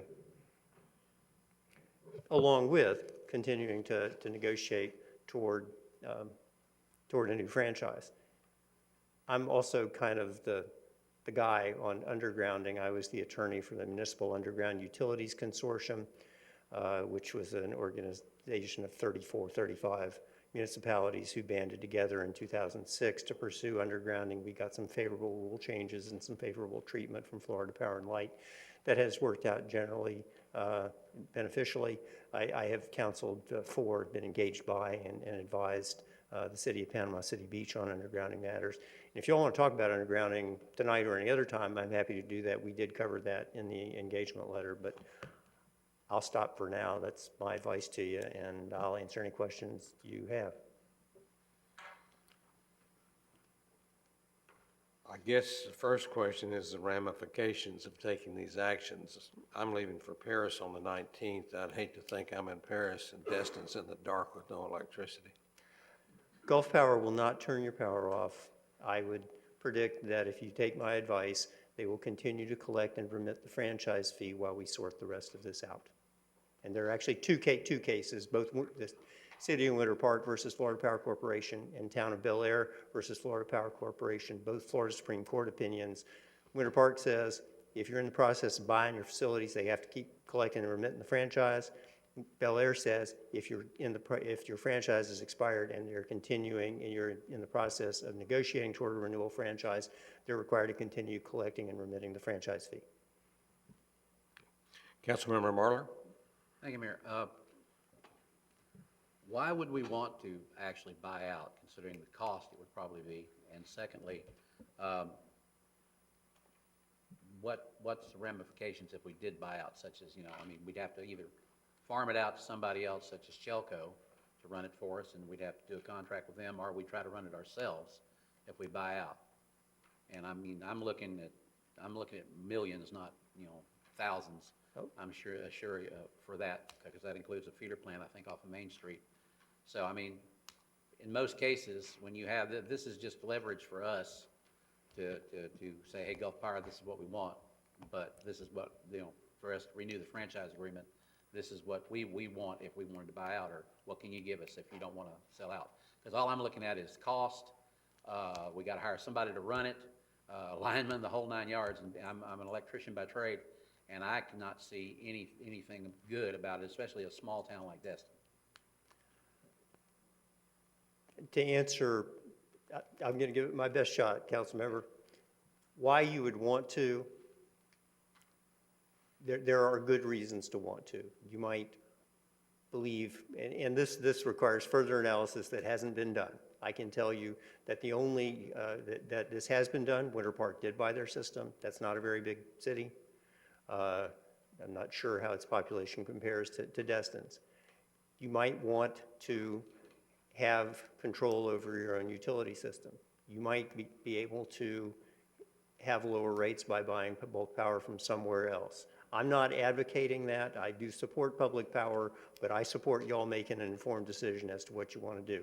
Where I'm really standing here tonight is talking to you about the preserving a valuable option. That's really where I'm coming from. In terms of why you might want to buy it, you might be able to save money. You might be able to come in with lower rates by purchasing bulk power elsewhere. You might be able to take money out of that and devote it to undergrounding or other general purposes. I mean, there's 34 municipal electric utilities in Florida. All but 2 of those have a general fund type transfer component of their rates that goes back, and they range from a very low percentage to a pretty high percentages. But those are different issues. In terms of running the system, I can tell you Winter Park has like 2 employees. They farm theirs out. I apologize to you, I forget the name of the company, but they have a company that runs the whole thing. They have the lines persons, linemen, line women. The billing system is completely farmed out, and they have got lower rates than Duke Energy Florida, which was Florida Power Corp became Progress Energy Florida, became Duke Energy Florida. They have lower rates than Duke, and they are able to set aside enough money that they are well down the road to undergrounding all the facilities in their town. They're on a track to have completed that project in about 8 years. So that's kind of a medium length answer to why you might want to do it. My real concern tonight is this is an awkward situation with a short time fuse. Yes, sir. And I don't want to see you lose the option, council member. I think the firm you're thinking of is Mastech, which also Gulf Power contracts them to do a lot of their underground work. I'm sure it's not Mastech. Mastech is a wonderful construction company. They did the PCB project that I'm familiar with. It's a different company that actually runs systems and has linemen and runs the billing system and everything else. I don't believe it's Mastech. Okay. Mastech, I think, is a construction and clearing and comprehensive. It's a wonderful company, but I don't think they actually run the utility system. Oh, okay, thank you. Could you give us a quick summary of what might occur if you send this letter in preserving our right to purchase, I guess the franchise would expire, but you would preserve our right to purchase.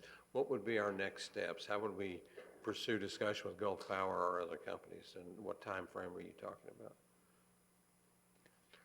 I would talk to my friend Mr. Johnson on the way out, and we would start talking about having a meeting fairly soon to set up some discussions, and that could involve myself and your city manager or whomever you would want to try to work through the whole situation.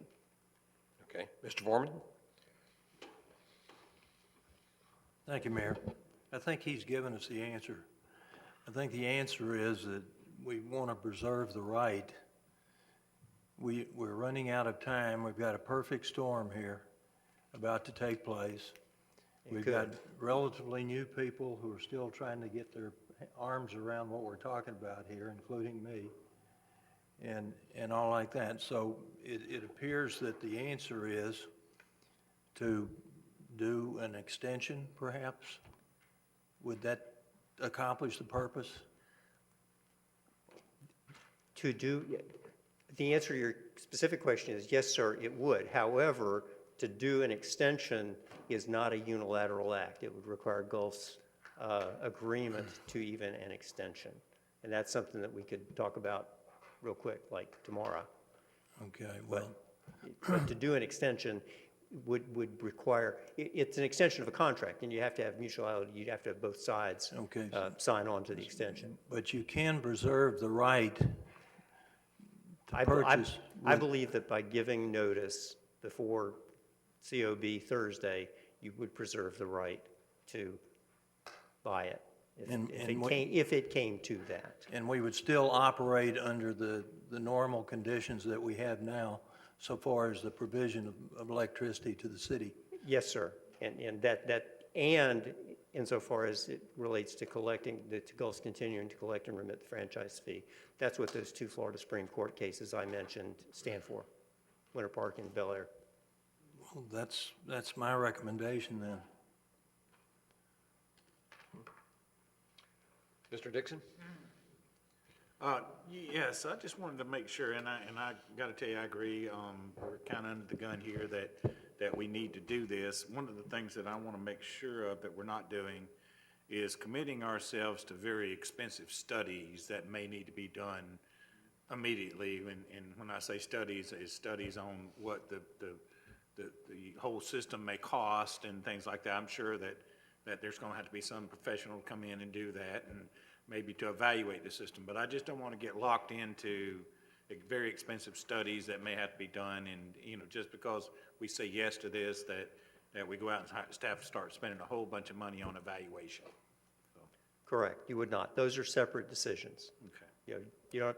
I'm not suggesting you sign any contracts with appraisers tonight. Thank you. Yes, sir. Mr. Morgan? Excuse me, Mr. Destin.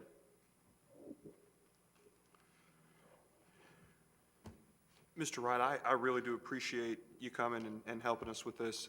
I also appreciate that the exercise of this type of an option are becoming more and more rare, as I suppose that it's no longer a statutory requirement that the franchise fees include this buyout provision. So, correct.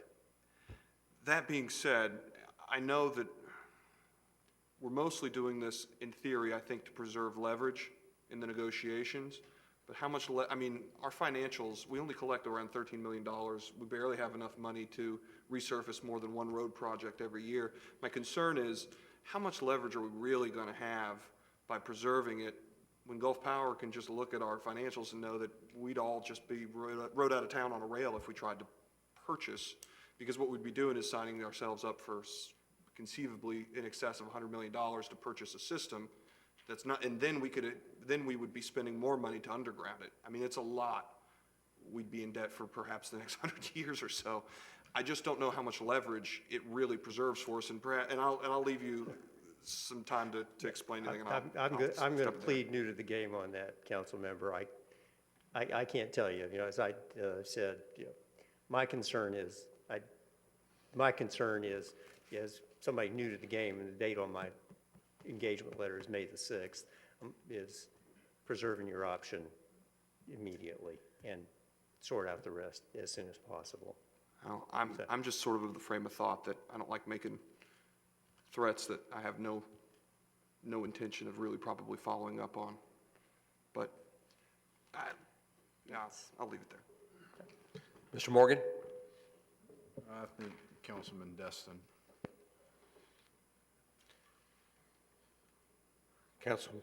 Councilmember Ramswell? Thank you, Mayor. Thank you, Mr. Wright.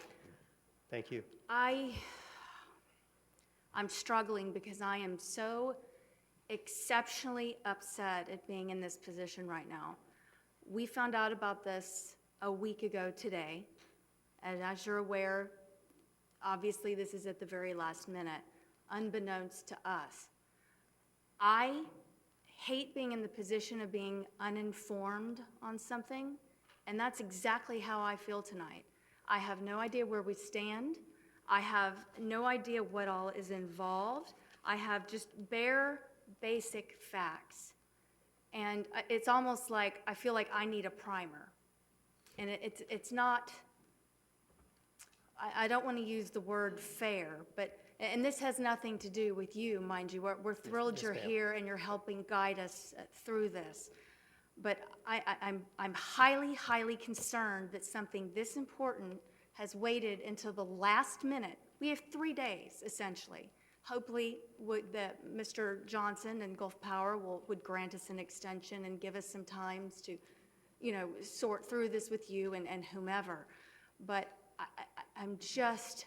I'm truly at a loss for words, and I think I'm more angry than I've ever been up here, which says a lot for those of you that have attended many of our meetings. This could have been something, had we planned for it a year ago when discussions started, that perhaps we could have planned something, obtained loan, whatever. And so I hate to say it, but unfortunately, I feel like I'm at I can't even think of the word. I'm so flustered right now because honestly, I don't know what to do. Obviously we need to get an extension, but I am just not nearly informed, have enough information to make any sort of sound judgment. As I said in response to Councilmember Foreman's question, I think getting an extension, it would be the best thing you could do. But that requires Gulf's agreement, and without having further quick conversations, like maybe tonight or tomorrow, I don't know if they'll agree to an extension of a year or 2 years or something like that of the agreement as it stands. If they will, then great, and certainly I think it's the best thing that could possibly come out of this. If they won't, then I'm back to my square one, which is, where I'm standing is, rather unfortunately, where you're sitting, is trying to deal with an awkward situation with short time. Certainly, I understand that. If just given the hypothetical, if we were to explore the possibility of purchasing, how much time typically is involved in securing whatever means is necessary to do that? And is that even really a possibility right now? Are they going to give us 6-9 months a year? If you exercise the option and if everything else goes, however it goes, such that you actually wind up pursuing the purchase option, that's going to take a while. It's going to take more than a couple of years by the time it's all said and done to follow the valuation procedures. There's mandatory statutory, the statute that's referenced in the franchise requires arbitration, and then if you can't agree, then you go forward with eminent domain. That's how the statute that's referenced in your franchise agreement would work. It could take a while. Now, frankly, if the franchise lapsed, which I don't think you want to happen because you lose the franchise agreement, your franchise fees, you can always, if there's no franchise, you can exercise your eminent domain authority. The good thing about the statutory provision to go with an arbitration panel of 3 arbitrators is that you don't exercise eminent domain, which does not trigger your obligation to pay for their costs. Thank you, I appreciate that. And Yes, ma'am. I know we've acknowledged the fact that Mr. Bernard Johnson is here, and I don't know if it's appropriate or if he wants to or whatever, but he is here, the Gulf Power GM, so I don't know if we want to offer him the opportunity and whatever, He's but I got a just want tape to bring that recorder up. out there. He's taking notes. Would Gulf Power like to speak for a moment? Not that I'm trying to cut you off, Mr. Wright, I just... No, don't go anywhere. I'm going right in the middle of the front row, and I think it's great to hear from Mr. Johnson. Good evening, Mr. Mayor, City Council members. Appreciate this opportunity to speak before you. Please state your name and address for the record. All right, Bernard Johnson, Gulf Power, 216 Yellow Pine Court, Niceville, Florida. It's been an honor to serve the city of Destin, and we look forward to continuing our relationship with you, which we've had with you the city of Destin was incorporated in 1984. The franchise agreement was signed in 1986, which is 30 years. Yeah, and I've been with Gulf Power for 29 years myself. And so in different capacities, I've had the opportunity to be a part of Destin's growth, both in an engineering side, a marketing side, and the line crew side to where I'm at today. Gulf Power, as you know, has been around for about 90 years now, and this is what we do. You know, we generate electricity and we sell it and provide people a good life. In 2014, Gulf Power was rated as the #2 utility overall based on a customer value benchmark, which in 2015 we were ranked #1 on that same type of survey in terms of level of satisfaction and overall electricity provided and the way we do what we do. Our reliability of electric service has been very dependable, barring vehicle accidents, animals getting on the equipment, or acts of nature.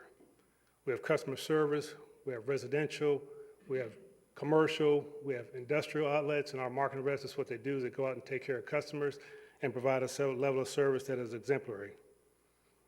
Gulf Power has a team of over 1,400 dedicated employees who put the city of Destin and our other customers at the center of everything we do 24 hours a day. Gulf Power employees are very active in the community that we serve, and we're also very active on a numerous number of boards in the city. Our resources and expertise enable us to respond quickly and effectively when needed, particularly in response to hurricanes and other storm events which are likely to occur during the city's heightened tourist season. As part of the Southern Company, we have the ability to draw upon substantial resources and the expertise of Southern Company and our sister companies across the southeast of the United States to get power restored in a safe and very timely manner. And over the years, we have enjoyed great relationships with the officials of the city of Destin, as well as representatives in terms of dealing with inspection department and permitting and things of that nature there. The city's purchase of facilities would be a large financial obligation, with the maintaining of this system being a significant undertaking. The infrastructure of poles, wires, transformers, and substations is a high quality and well-maintained system that we have. These resources allow us to provide highly reliable service and exceptional value to the city of Destin 24 hours a day, 7 days a week. Again, as I stated earlier, you know, we enjoy our relationship with you. We enjoy providing electricity to the city of Destin, as well as, you know, our other customers that are not obviously within the city limits of Destin, and we look forward to continuing that relationship.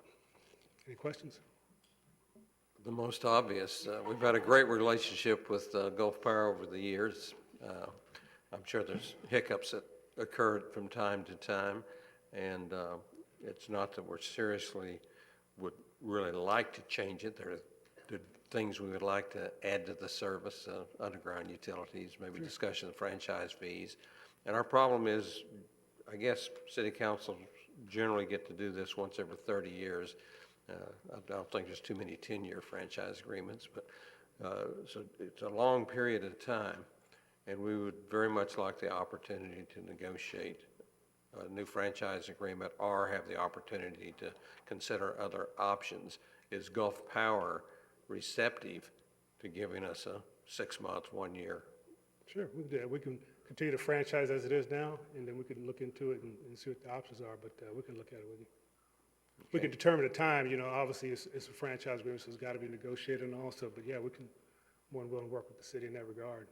Good, I'm sure there's going to be more questions if you'll stay with us a few minutes. Sure. Councilmember Braden. Thank you, Mayor. I personally, I think Gulf Power's done an amazing job.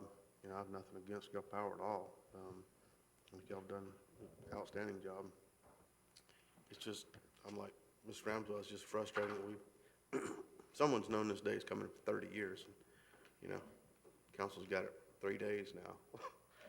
So, it's a huge embarrassment to this entire community. I don't know, I'm new into politics, but man, that's the way politics works. They keep it out of the policymakers' hands to the last second, and it gets shoved through. But anyhow, thank you so much for being here tonight, and thanks for working with us any way you can. And that's all I have, Mayor. Thank you. Mr. Foreman. Thank you, Mayor. I don't know whether this helps or not, but I think about 2 months ago, or maybe a little bit longer than that, I got to thinking about the franchises in particular, but when we got involved in the undergrounding part of it. And so I contacted Mr. Bailey, and I asked him to provide me a copy of the franchise agreement. And when I looked at the bottom line, in 1986 as being when it was performed for a period of 30 years, I know it boggles your mind to feel like you had that much warning, but that's the kind of thing that's going to slip past you more often than not. Because no one thinks in terms of 30 years, has it on their Rolodex or has a prompt somewhere that tells you how to do that. Now, it's not right, but I can see how it happened. And it's something that we've got to deal with now, and I think we're going to. Councilmember Marlar? Thank you, Mayor. Part of the, I guess, our bargaining chip on the purchasing is that, we're looking at underground utilities, and I know over the time that I've sit here on council, the price keeps going up. For one time it was $1 million a mile, and then goes so and forth. The question I have is that why? I know that a part of what we do now with any subdivision we build is underground utilities. Right. The areas that aren't underground, why is Gulf Power a little resistant at doing that? I mean, you're part of the Southern Company. There's millions and millions of dollars out there, and to me, it benefits coastal towns like us to be underground, because then that's less problems. If we do have the hurricane, that's going to be less problems we have to worry about. The power should be able to get back on quicker than before. I've suffered several days without power during the last hurricanes. So, I mean, is it just the cost, the municipalities that don't want to work with you, or what? Yeah, because that to me is the resistance, is that it's so hard for us to get existing lines buried underground. What we can do when we build new things, we get it buried underground. So I hope you understand my question. I appreciate that, thank you. And actually, we have no objection, just so everybody knows, we have no objection to lines going underground. The cost, you as a ratepayer pay a certain amount for your electricity. Anything that's overhead that's done, there's no cost for that.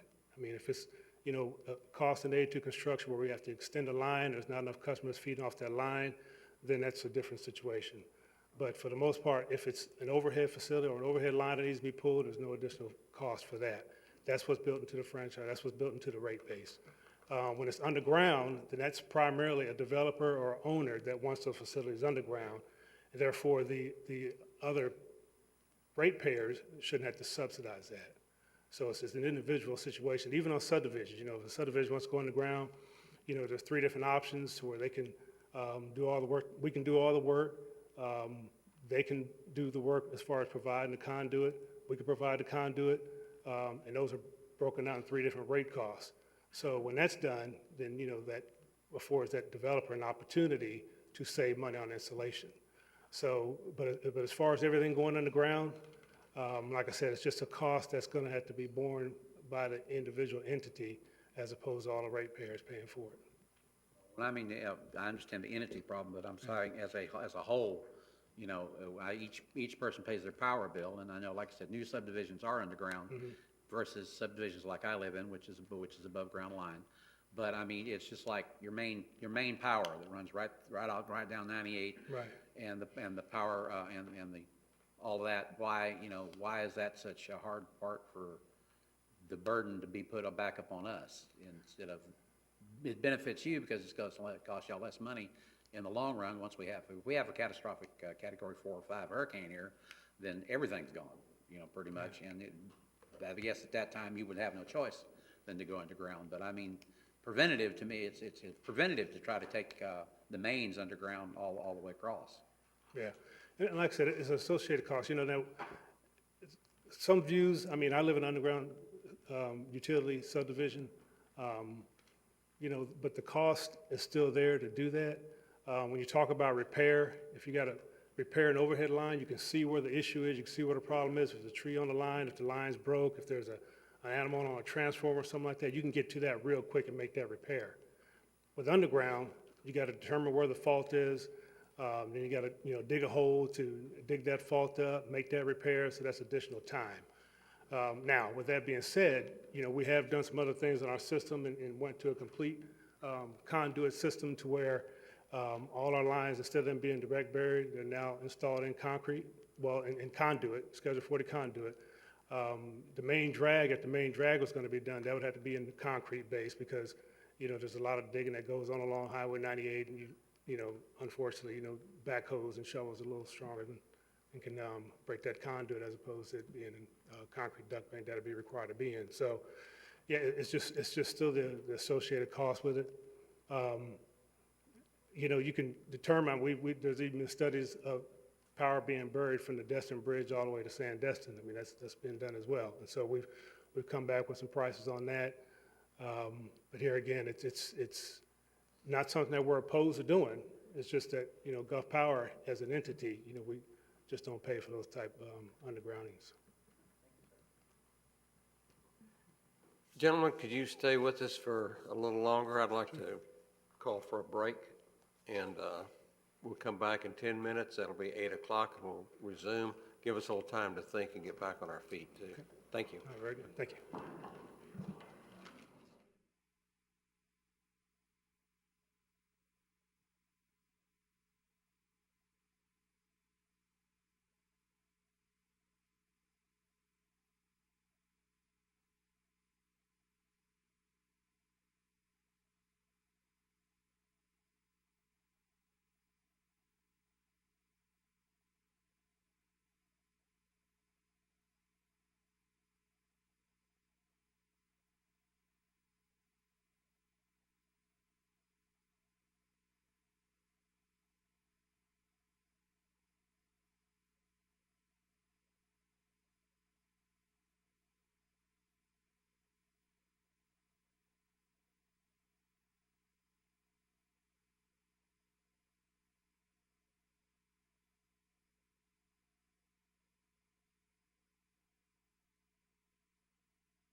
Ladies and gentlemen, will you please take your seats? She said the Destin was fishing, commercial fishing.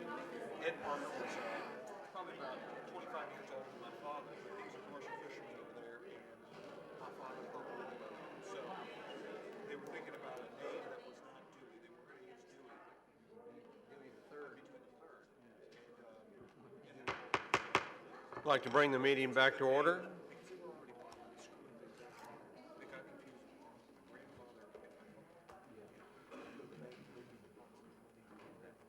For council's information, I have a little information I picked up on the break that Gulf Power might be receptive to extending this for 6 months to 2 years. They will have to consult with their legal counsel to give us a firm answer. What I would like to do is ask members of our council to give me a motion to,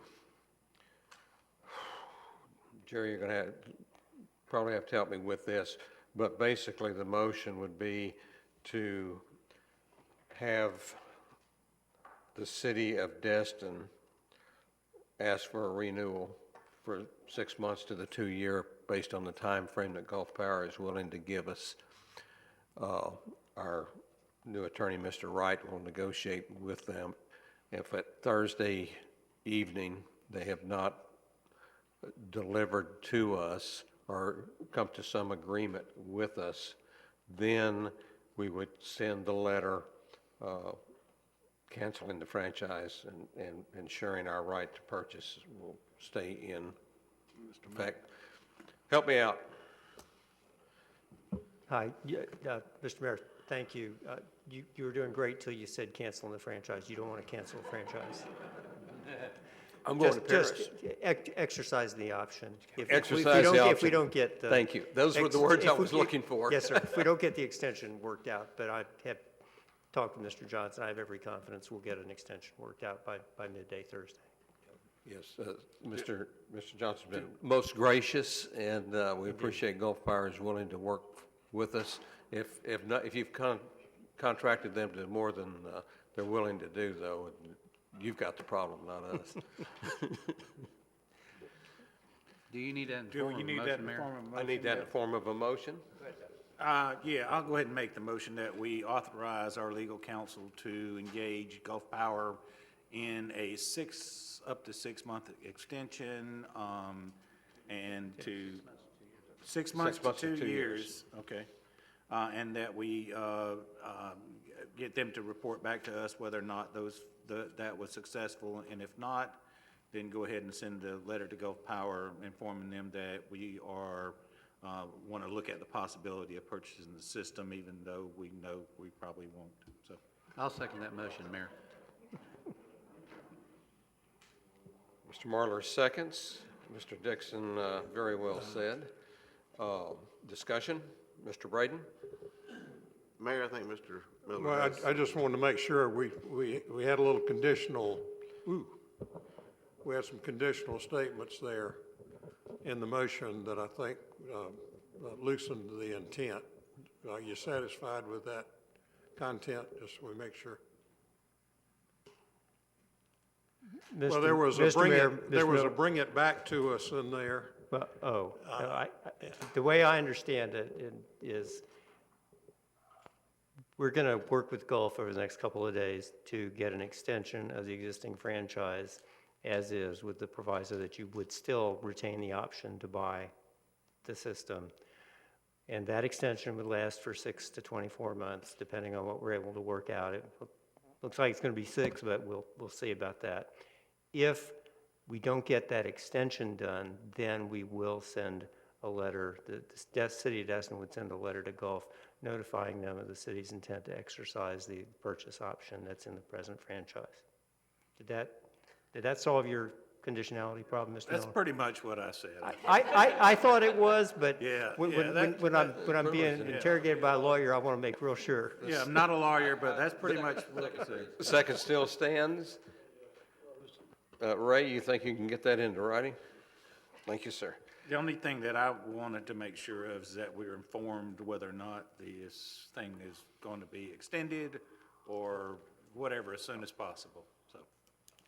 Absolutely. I'll work with whomever, Mr. Casella or the new city manager or whatever. You'll be notified before midday Thursday. How's that? All right, thank you. Yes, yes, sir. I'm not big on kicking the can down the road, but I think that's a smart move in this particular situation, so we all can become fully informed and have an understanding. Councilmember Destin. Are we going to open up? I don't even know if we have any members of the public that want to speak, and if they don't, then I don't have anything else to say.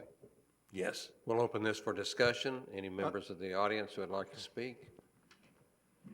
Not seen any. Mayor, you have a card. We got one. You have a card in front of you. I do? No? Oh, wait a minute. I'm sorry. Leah Moore? Again?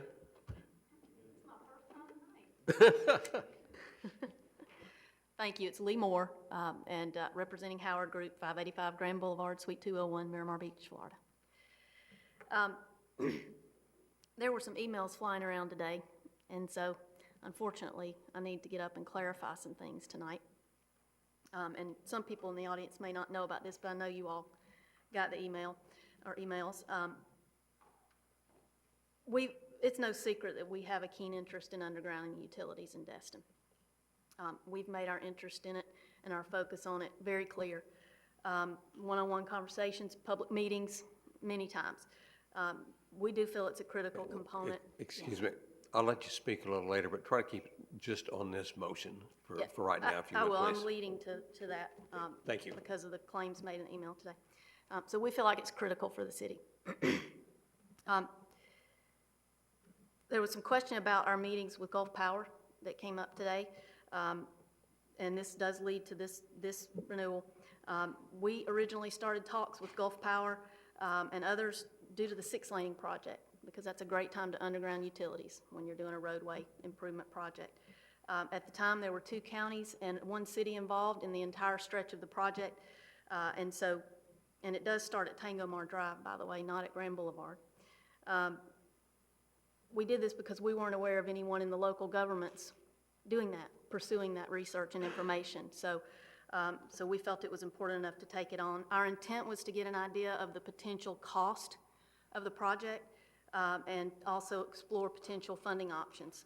So we were doing that, and our plan all along has been to pass along the information we gathered to the local governments once we got it, in hopes that they would take the ball from there. We've made many people aware of our efforts throughout the process, including Walton County staff, Walton County commissioners, Okaloosa County Commissioner, City of Destin council members, Mr. Casella, staff. So pertaining to the franchise agreement renewal,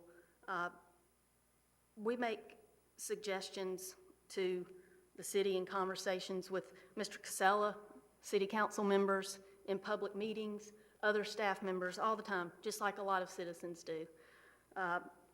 We do it because we care about the city, and we want it to be the best it can be for the community. We did not recommend that the city not initiate franchise renewal discussions.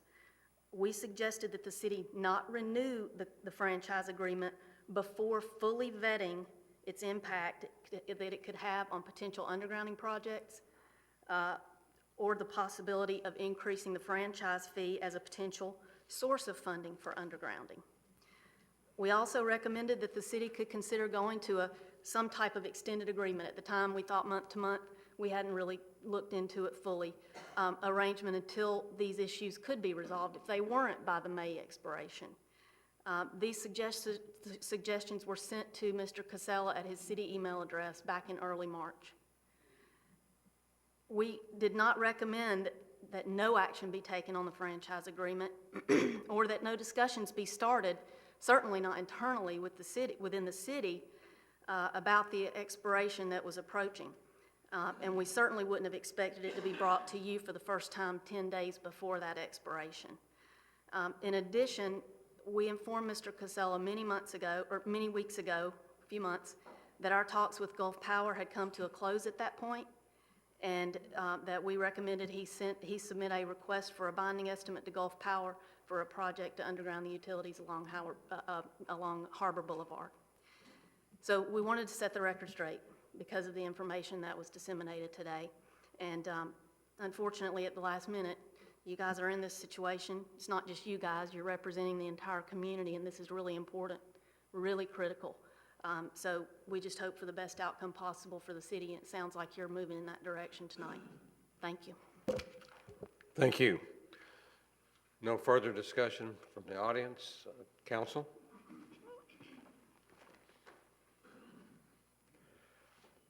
Not seeing any discussion from council, I'm going to call for the vote.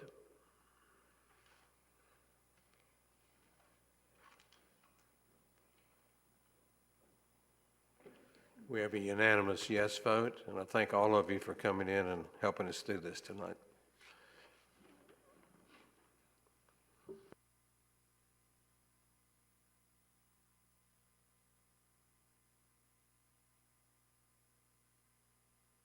I believe we're now to the consent agenda. This will be items 4 through 16. Any public comment on that? Thank you again. I make the motion to approve. Motion to approve, second. Second. All those in favor? Sorry, I didn't hit the button quickly enough. Thank you. All those in favor?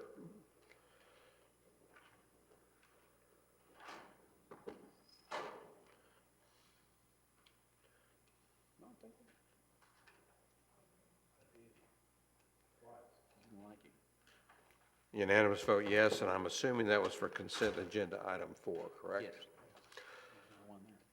Just to get that on the record? Okay. Get your money back. We have, thank you. No resolutions, committee reports, or scheduled presentations from the public, so we will go to Councilman Braden. Thank you, Mayor. Did we get everything we needed back for Buck's Barbecue for the sell alcohol? Yes, we did. Everything's been, all the i's have been dotted, t's crossed. All right, thank you. Where are we with the mayor going to the state with the Heritage Park situation? I have put together a final discussion paper and drawing. I believe we're very close to an agreement. And I'd like to leave it at that till I show it to both parties and I find out different. Right now, we're still scheduled for, August 18th to take the package, and I believe we're moving right along. Mr. Shirley, you want to comment? Yes, I think we're getting closer.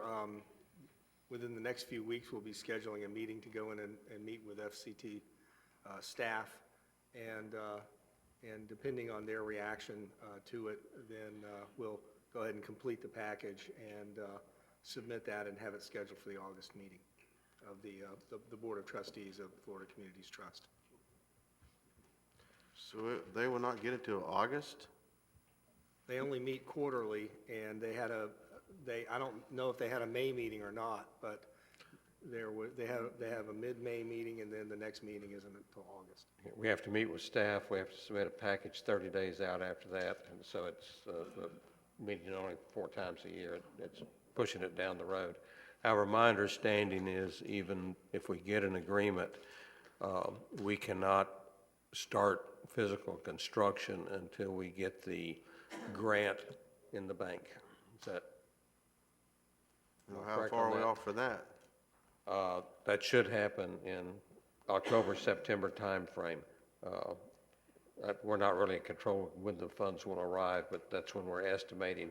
We will be able to continue with finalizing the engineering drawings and be ready to, I guess, be shovel-ready when the grant does arrive. But part of the requirements of that grant is that we cannot start construction on it until we receive the grant.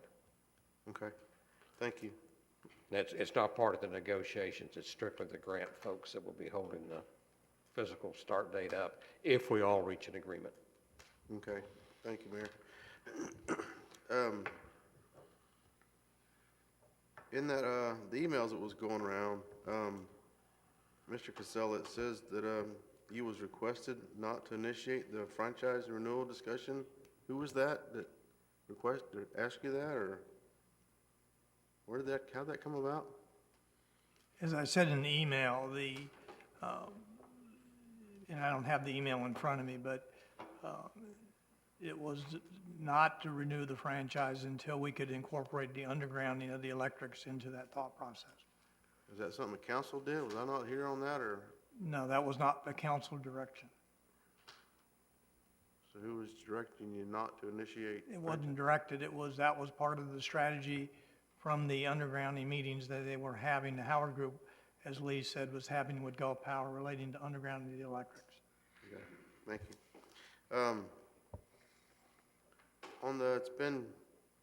I've been asked several times, the community, regarding registered sex offenders. Who is it that enforces that where they're living within, so close to school, park, church, playground? Who enforces that? That's the sheriff's department. So if, one of the citizens verifies that there's a sex offender that's living too close to a church or playground or school, they have to notify the sheriff's department, and the sheriff's department goes out to that resident. That's my understanding of the protocol. Would the Sheriff's Department like to comment?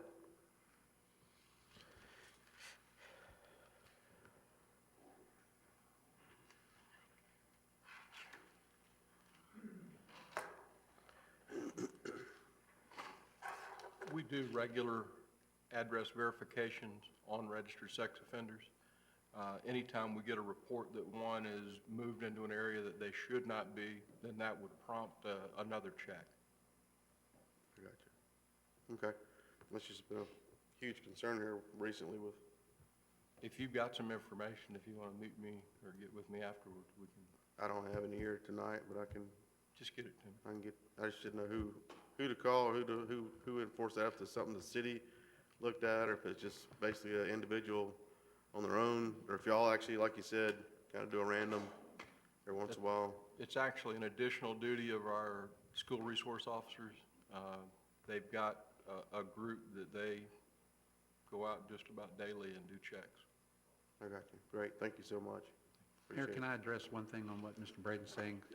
Several years back, it wasn't in the 2012 frame, but I think it was in my first two terms, the city actually moved the boundaries from, I think we had 1,000 foot to 2,000 foot, which when we stuck a point in the center of Destin, it was almost the entire city of Destin except for those that already existed at the time that were already living there. We couldn't kick those particular ones out. And I know of 3 that are now deceased in that particular category. But we did extend our reach out, I believe, to about 2,000 feet from a school or a church or where children play. Yeah, we did that in the 2005, 2006 timeframe. Thank you. So the council changed it to accommodate the sex offenders to move it out from 1,000 to 2,000 feet. Is that what you're saying? No. Made it more restrictive. Made it more restrictive because that put pretty much everywhere that children congregate out of reach of them, except for the ones that were already existing before we put that law into effect. Have you seen have you personally seen the list of sex offenders in Destin recently? In the last 3 months I have, but I haven't seen the current one. Pretty But long. if you give the information to Ted, I think we'll take care of that. All right, thank you so much. I just want to shout out to Lance and that whole group. I think you're doing an outstanding job. Every weekend, those parks are full over there playing soccer, baseball, and they do an amazing job over there. So I just want to let them know it doesn't go unnoticed. That's all I have, Mayor. Thank you. Councilmember Ramsell. Thank you, Mayor. I had 2 items on there that I've pulled. One of them was the Destin High School, which I've requested to postpone. I haven't been able to devote the attention I wanted to bring it up tonight. And then beach bonfires actually resolved itself.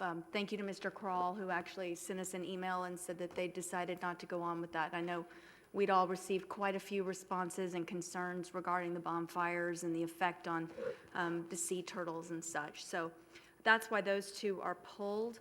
I have a couple other little things I wanted to bring forward before I hit on C. The first thing is I know that we've talked as a council and brought it up in visioning, and it's been brought up in the past, but the concept of how a lot of the fronts of our buildings, the facades and the landscaping, especially along 98, has become a little dated in many areas and needs some upkeep and maybe some updating. And I was first made aware of a facade grant program through the League of Cities last year. And I actually just became even more familiar with one very close to us here in Fort Walton Beach. They call it their Streetscape Grant Program.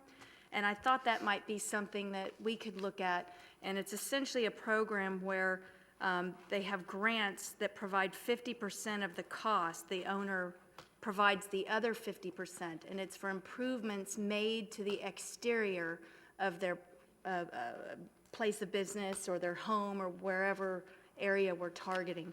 But I thought that might be something that might be worthwhile to take a look at, that we could utilize to help improve the exteriors. The other thing is, I received this from a homeowner who was very concerned, and I just wanted to see if I could reach out and maybe have planning or community development look into it a little bit more. This property owner received a letter, and they're talking about the fact that they are going to subdivide lots over in Shira Street. This subdivision is Shira Courts, and they're making 2 different lots into 5. And each of those lots is going to have 3 9-bedroom homes.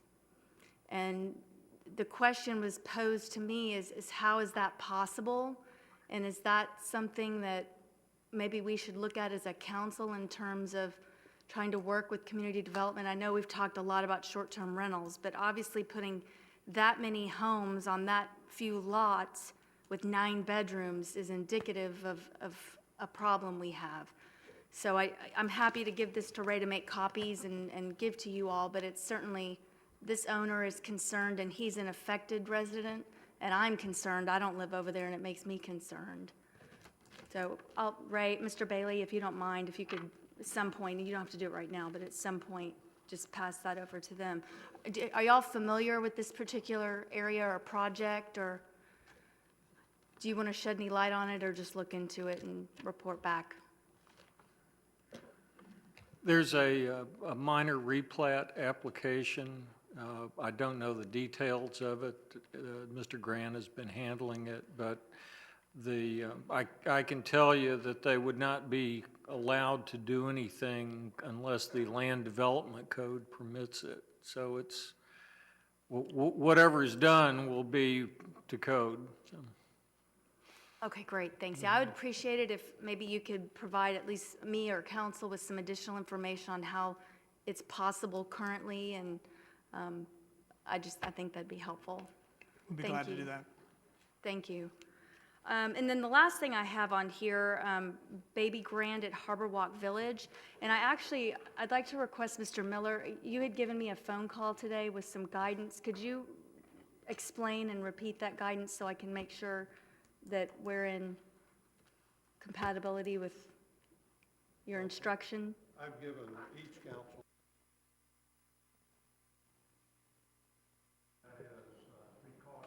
Mr. Miller, could you use your mic? I have given each council member privately an instruction to be cautious regarding vested property rights, and in particular that there are due process and constitutional issues that relate to these subjects. As I understood the issue, and we have no supporting documents provided us, but relates to the vested right of a project in the city. And when a development order is entered, there is a short period of appeal to the Board of Adjustment regarding to administrative determinations. There was no such appeal, and there's not any window left open regarding that. And I believe that you should conduct yourself very cautiously because you expose the city and also yourselves individually to liability when you're dealing with issues regarding which the city council does not have jurisdiction. And we certainly do have certain actions that occur or are taken where you've then lost jurisdiction. In particular for anything in the past, anything less than a tier 3, the city council did not have administrative review jurisdiction on project approvals. So this is an area fraught with liability exposure for the city and for you council members individually. And I urge caution and restraint. Thank you. And having said that, I have no idea what you're going to present. Well, I don't have anything to present. I just felt it was important to bring it forward due to the public outcry and the fact that I know we've all received a lot of emails, a lot of phone calls, and I just thought it important to address it. I mean, obviously, my understanding is, and it's a fact, that it's gone through all the proper permitting. Everything was done as it should have been. I mean, that's certainly not a question.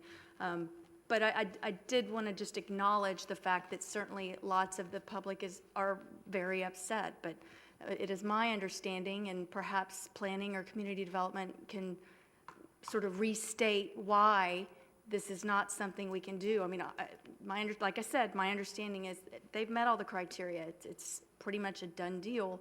But if you could just shed the light on that for the public to understand as well. Yes, this project was permitted as a Tier 2 development amendment to a previously issued development order in 2009. Shortly before the application was made for this particular amendment, an earlier application was made for a Tier 3, which went to the City Council, and that was actually denied.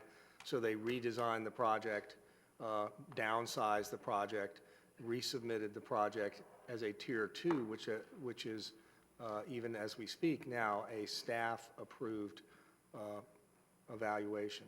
And so I think you can see from reviewing the Technical Review Committee report, which is attached to the development order, that there was a highly detailed technical review that was done of the project as against the city standards. Project met all those standards, and the development order was issued, and the 30-day right to appeal ran many years ago.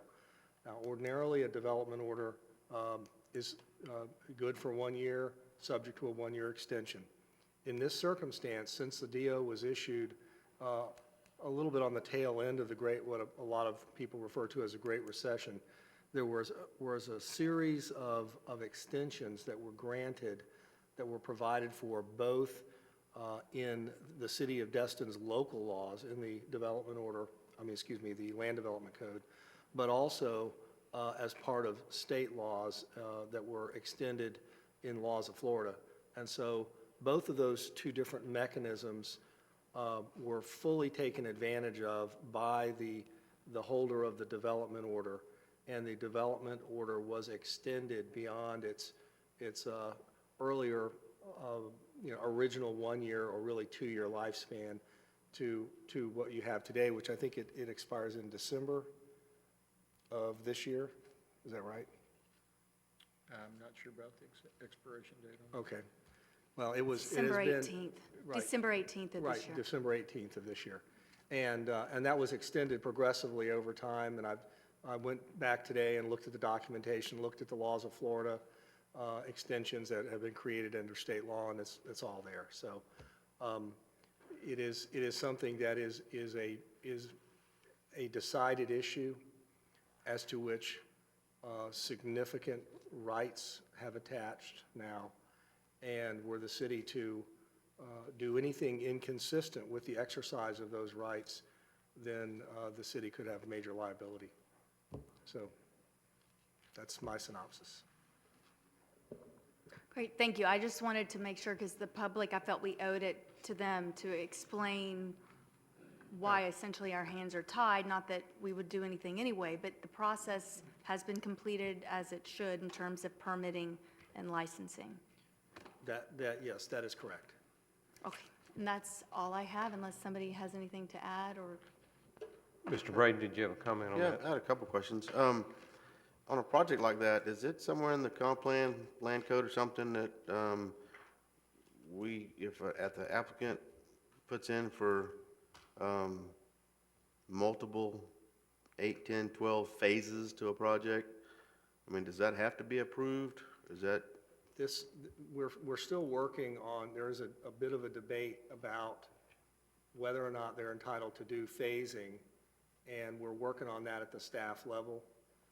But the way that this will work is, controlled, I prefer it to be controlled by the code of the land development code. And the land development code states that once a building construction permit is issued, the development order doesn't expire unless work stops for a period of 1 year, okay, after the CO is issued, or for any other reason stops for a period of 1 year. So with this project, say a portion of the project is constructed under the development order, and then, for instance, with the condominium tower, the markets still won't bear or support the construction of that facility, then it's conceivable that that development order would expire before that condominium tower is built, and then they would have to re-permit the project at that point. so my question is if, an applicant can come in and request for multiple phases to a development order, and you could put at a construction of the pool house would be phase 1, and a construction of a ticket kiosk is phase 2, and just keep dragging it out. And that's my question. Why does the staff have to allow something like that? We are going strictly from what the development order provides for and what our ordinances allow for. And to my knowledge, there isn't an intent to build a single ticket kiosk. I'm not sure a ticket kiosk is even in the plan, but, and the certain aspects of it, we would probably take the position that, for instance, a pool house is an integral part of the condominium building and therefore can't be built by itself. And so, So that's just up to the discretion of the staff? Pardon? That would just be up to the discretion of the staff? Well, that's why we're here, to do that. But we intend to apply the code specifically as written and stay within the words of the DO as worded. Thanks. My next question is, I know the last parking study that was done, it took every ounce of property on that whole 14-plus acres to produce enough parking for the development there now. Does concerns come up from the public that, when you start taking away those parking places, start the new development, where are those parking places going? The project plan has parking that is built into the plan for the project. And any aspect of that project that is built will have to have the parking that's associated with that part of the project built at the time that that section of the project is built. So everything that is built will have the parking that is required for that particular use when it is built. And if they reduce, as part of the construction of the additional units or project, reduce required parking to satisfy the Emerald Grant, then they're going to have to address that issue. They're not going to be able to just eliminate hundreds or 200 spaces and not address that as part of it, because that will put them in a non-compliance standpoint. Pardon. The parking is stated as a total parking required for the entire project. And so if they eliminate some here, they've got to make it up in the design of the project, in the final design. Yeah, I think Mr. Braden's concern is that they have identified their required parking for their existing operations. If they build this new building, they're going to impact that, and they're going to have to address how they're going to mitigate that reduction of parking as part of it. Exactly. Thank you. That's all I have, Mayor. Thank you. Next, anyway, Mr. Dixon. I have a question along that line, in asking whether or not the request for these amendments basically, kind of as a placeholder for whether or not they're developing. And basically, you know, I know that they've asked, this is what, the third or fourth amendment on something that hadn't been built? So is this a placeholder somehow? Well, I don't believe it was a placeholder when it was originally applied for. I think there was every expectation on the part of the property owner that the market would return in a reasonably quick period of time such that the project would be financeable. Basically, the problem is that condominium units are very difficult to finance for construction right now. Banks just don't want to get into that kind of loan. And so at the time it was permitted, I think everybody thought that the market would come back in maybe 1 or 2 years. I don't think anybody thought that it would be 2016 and we'd still be waiting for the market to return. Okay, I just think everybody ought to know that all eyes are on this thing, so, and we got to make sure that we do it 100% correct. That's all I care about. Okay, one thing I was going to recommend when it came to be my time, and I guess it is my time, Mr. Mayor, is that we develop some sort of a program that keeps track of our contracts, our franchise agreements, our leases, and gives us some sort of a warning. And this should be easy to do. I don't think it should be that difficult to do, to where we can get some sort of a warning when we're 3 months out or 6 months out or whatever it may be. Devise some kind of system in there that if it's a 30-year contract, we got 6 months or a year prior to that gives you a notification, or if it's a lawn maintenance thing that contract's going to be running out, to make sure that we get plenty of advance warning on something like this, and making sure that we get anything in place that we can to make sure we're not up against what we are right now with this Gulf Power thing. So just wanted to throw that out there. Some of you technological geniuses can maybe figure some of that out. I do want to make sure that we do get something in place that we don't have to worry about stuff like this again.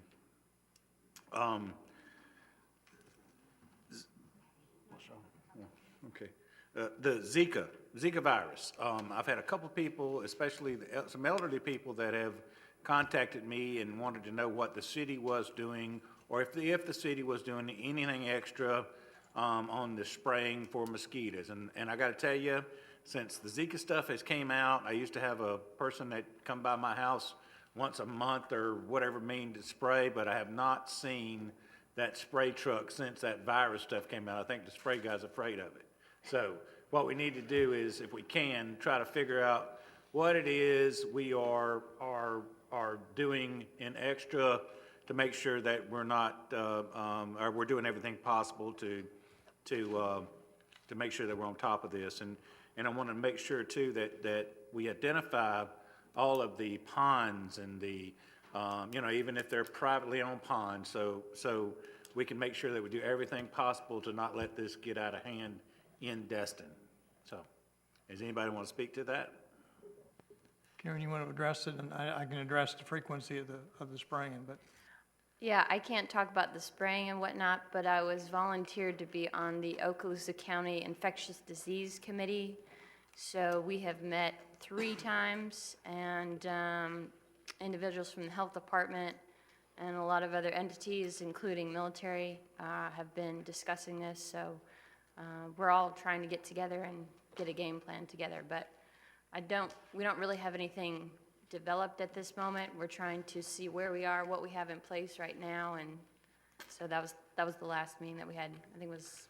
Okay, I'd kind of want to get on top of this thing, and the reason I do is because I want to make sure that we identify all the areas that could be of concern.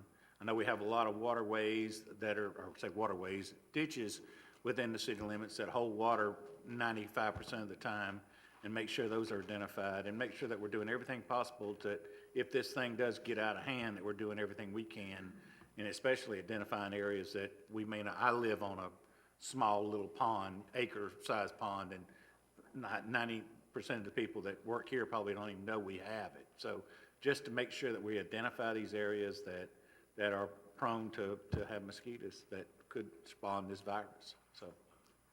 And I've seen a schedule recently from the county where they were accelerating doing some spraying, but we'll get you that schedule out. All right, tell them, come by my house again, will you? The schedule is actually online. I pulled that up, and I saw something from the county the other day. They've been running these routes pretty regularly. Okay. I know for a fact, Mr. Dixon, that they did go down Kelly Street the other day because I saw it go by. And just as a warning, if you have pets, make sure they're inside if you hear to see it go by, because they are also advised that not to let the pets be directly involved around it. If you catch them again, send them down Third Avenue, please. No problem. Yeah. And I know where that lake is. Yeah. One more thing I wanted to say while I have the floor, I wanted to thank all the volunteers from the city that participated in the God, I can't remember the name. Founders Day. Yeah. Founders Day event. Founders Day was great. You get to see a lot of old friends and the people from the city that make that happen. I certainly do appreciate, and I do appreciate all our city employees and everything they do. But you know, it shines whenever we have these successful events, and I want to thank everybody for a very job very well done. Thank you. Councilmember Braden, did you hit your button? Are we finished? I didn't think so, Mayor. Okay. Sorry. How about Councilmember Ramsell? I was just going to ask how often they spray, but that's been answered. Okay, thank you. Councilmember Foreman. Thank you, Mayor. I'd like to nominate Mr. Richard C. Way to the Destin Harbor and Waterways Board. I'll second that. We have a motion. We have a second to nominate Mr. Hoy to the Destin Harbor and Waterways Board. I think the Waterways Board would be grateful because I don't think they have a quorum without us voting yes on this. I might say, Mayor, that I talked to him on the phone, and he's a retired Air Force veteran and a retired Delta Airlines pilot, and he works with David Basilak on some of the projects that he's involved in, so he's pretty interested. Great. I think part of you have already voted. Those that haven't, please vote yes to affirm.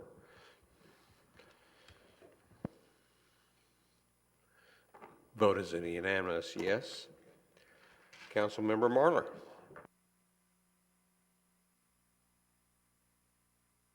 Thank you, Mayor. Kudos again, like Tuffy said, on Founders Day. I had the opportunity to be the MC again this year. Had a great time. Mr. Dixon was there, Mr. Destin was there, Mr. Foreman was there. I don't know if I saw anybody else there. I probably missed a few if they showed up later on. Had a great time. Some of our own Founders Day family are some of the people that cook back there, Jimmy Shire III, and we were talking, Mr. Destin and I were talking about being thirds a little while ago, and I think it went out real great, and next year's will be, I believe, March the 7th, I think it is, for May the 7th, I'm sorry, the first Saturday of the month.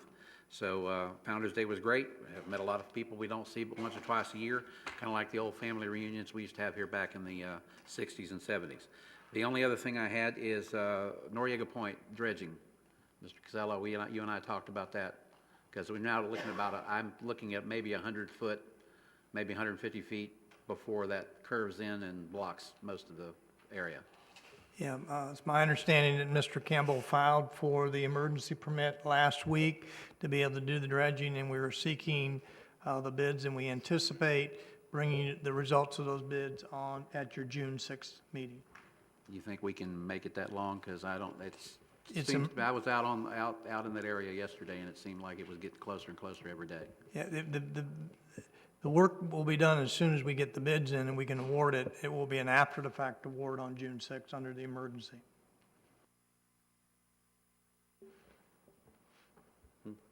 I have a question. Obviously, we didn't plan for this dredge, correct? I mean, is it because we thought we might be able to start the work on the point and avoid it, or what are the thoughts on that? Well, I'll let Mr. Campbell respond, but a lot of it is just conditions change out there. We have anticipated that Noriega Point would start. I don't believe we had to dredge last year, did we? We dredged in 14? We dredged in 14. And then we didn't have to dredge last year, and this year we've had to dredge. So the conditions change out there with the movement of the sand. The hydraulic conditions changed. We did phase 1 in Noriega Point, and we put reestablished the T-groin That was phase one a couple of years ago.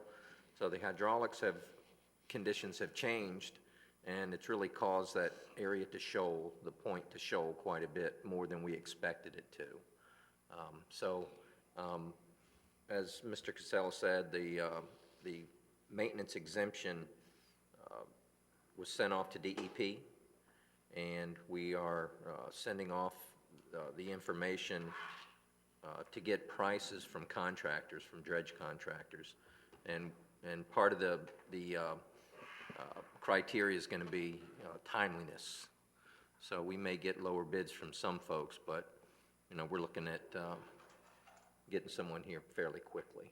Is this something that, because it's an emergency, is as a grant, or is this something we have to take from emergency funds? And when was the anticipated dredging that would have occurred in conjunction with the beginning of stabilization of the point? It will be an emergency. The actual, any of the dredging associated with Noriga Point will be in the fall, winter time of 2016. And since there is no grant, we'll be using either reserves or appropriation to be able to do the dredging. Okay, thanks. Councilmember Destin. Thank you, Mayor. I had just one real quick general question to the staff. Have we ever explored advertising revenue on the space on the backfield or the outfield walls of the Morgan Sports Center complex? Is that something that has ever been discussed? Because they're bare now, and I just wanted to know if that was something that had ever been ginned up or thought about, or. I can answer a little bit I'm seeing of some that. smiles, and so I may be. It has been discussed. Okay. And I cannot tell you why we haven't done it, but we can give you that answer when we can get Lance involved in that. Okay. Yeah, there may be some sign code provisions that we have to look at as it relates to the advertising, but we were able to finesse that as it relates to the dog park, and we'll be able to do the same thing relating to the ball fields. Okay, that's all I had.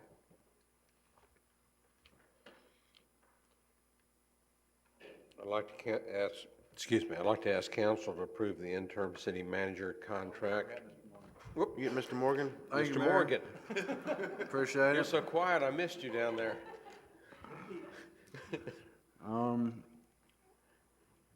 I was excited when I saw the high school on the agenda, so looking forward to when you bring it up again. I can talk about that. I think with the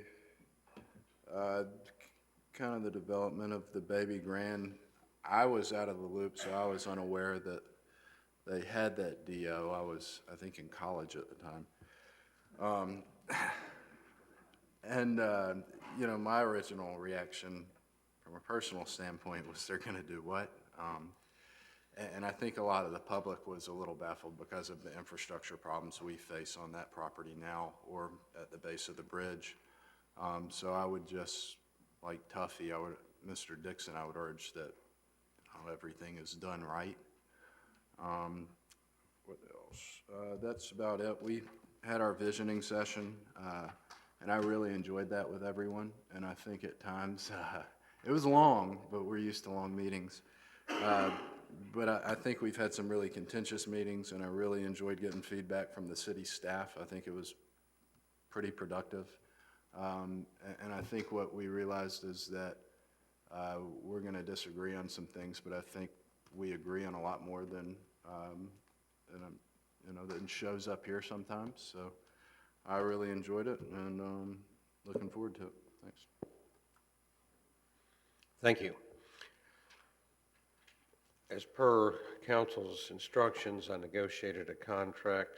Actually, Karen and I negotiated a contract. She did more work than I did with Carice Lejeune. I think we met all the city council's requirements.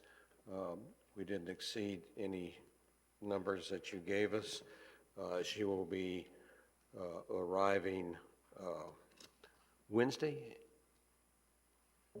She'll be arriving tomorrow. Tomorrow. Yeah. I'm sorry. Tomorrow afternoon. And we'll begin our orientation Wednesday morning. And we will have her on board and hope as many as you might be able to can come down Wednesday, stick your head in and meet her if you would like. But she'll be with us probably till the weekend, or is she going to stay through the next week or so?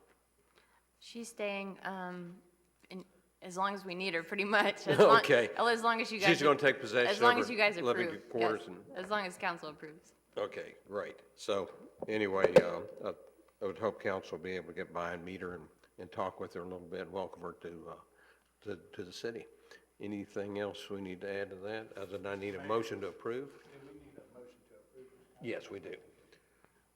Well, I don't have a recommended motion here, but I will make a motion to accept the contract between the City of Destin and Ms. Carice Lejeune for interim city manager position as per what the mayor and Ms. Karen has negotiated.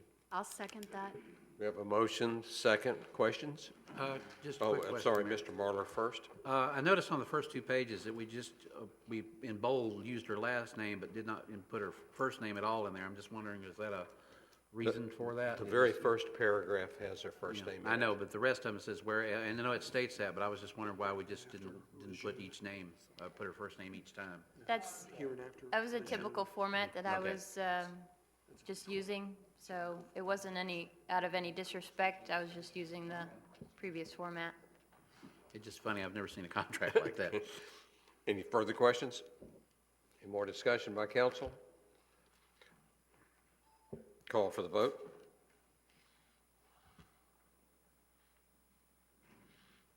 The contract is unanimously approved.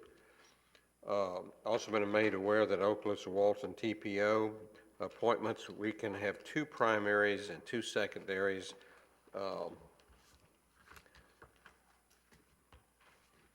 And we have appointed 1 primary and 1 secondary to that council. I'll nominate, I believe Mr. Foreman is currently secondary. I'll move to make him the second primary. We have If a he's motion so to make willing. Mr. Foreman make the second primary. Second. I'll second it, Mayor. Mr. Marlar seconds. Discussion? And I'm sorry I've been overlooking the public on these discussion matters. Holler out when I overlook you. Any discussion from the public, audience? Thank you. Council? Mayor, Yes. I'm currently the primary, and I'm happy to share in that responsibility. I've been to 1 meeting. It's a neat process. There's a lot of good folks. But honestly, from a time constraint standpoint, I'm still fully employed. If I can share some of that with my second primary, Jim, that'd be fantastic. So I didn't know this was coming up, that we were gonna get a second primary, but actually I was gonna have to approach some of my fellow council members due to just time constraints from my personal life. Right. Or my I believe professional we're life. entitled to 2 votes, so when both of you be there, we get 2 votes, so it doubles our vote. Yeah, Okay. 2 primaries. Do we need secondaries? Yes, sir. Okay, In just the 1 second. event that Mr. Destin can't make a meeting, in order for us to get the second vote, Second vote, we okay. send the alternate, correct? Yes. So, okay. Okay. And Mr. Morgan, you have the floor. That was it. Does anyone know if Jim Wood's serving on that in a citizen capacity? Because wasn't that his? That was his baby. Yeah, that was his baby. I think he's applied. He applied. I don't know if he got it. We have a motion. We have a second. Further discussion? Do we need to also make a motion or separate for a secondary? Probably need to make that separate, shouldn't we? Mr. Morgan, is that something you have time for or interest? Sure. I nominate Mr. Morgan as secondary. Okay, well, are you? Can we do that same motion? We'll have to amend the first motion to do that, wouldn't we, Mr. Miller? Mayor, you can either do them separately or together. Let's but do it, let's be do it cons- separately. Let's vote on the first motion, and then I'll ask for a second on the next one. All those in favor?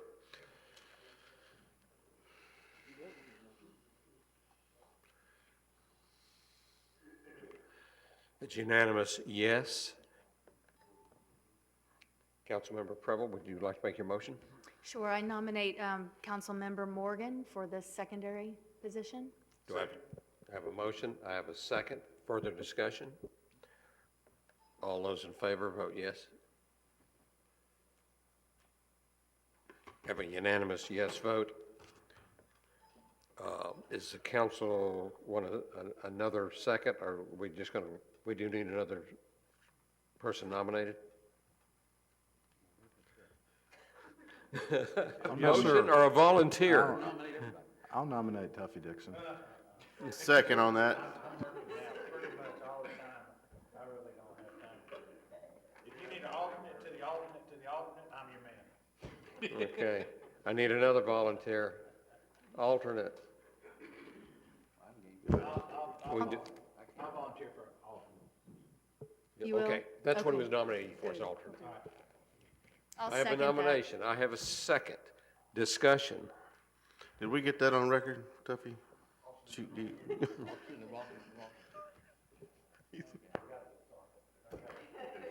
All those in favor, please vote yes.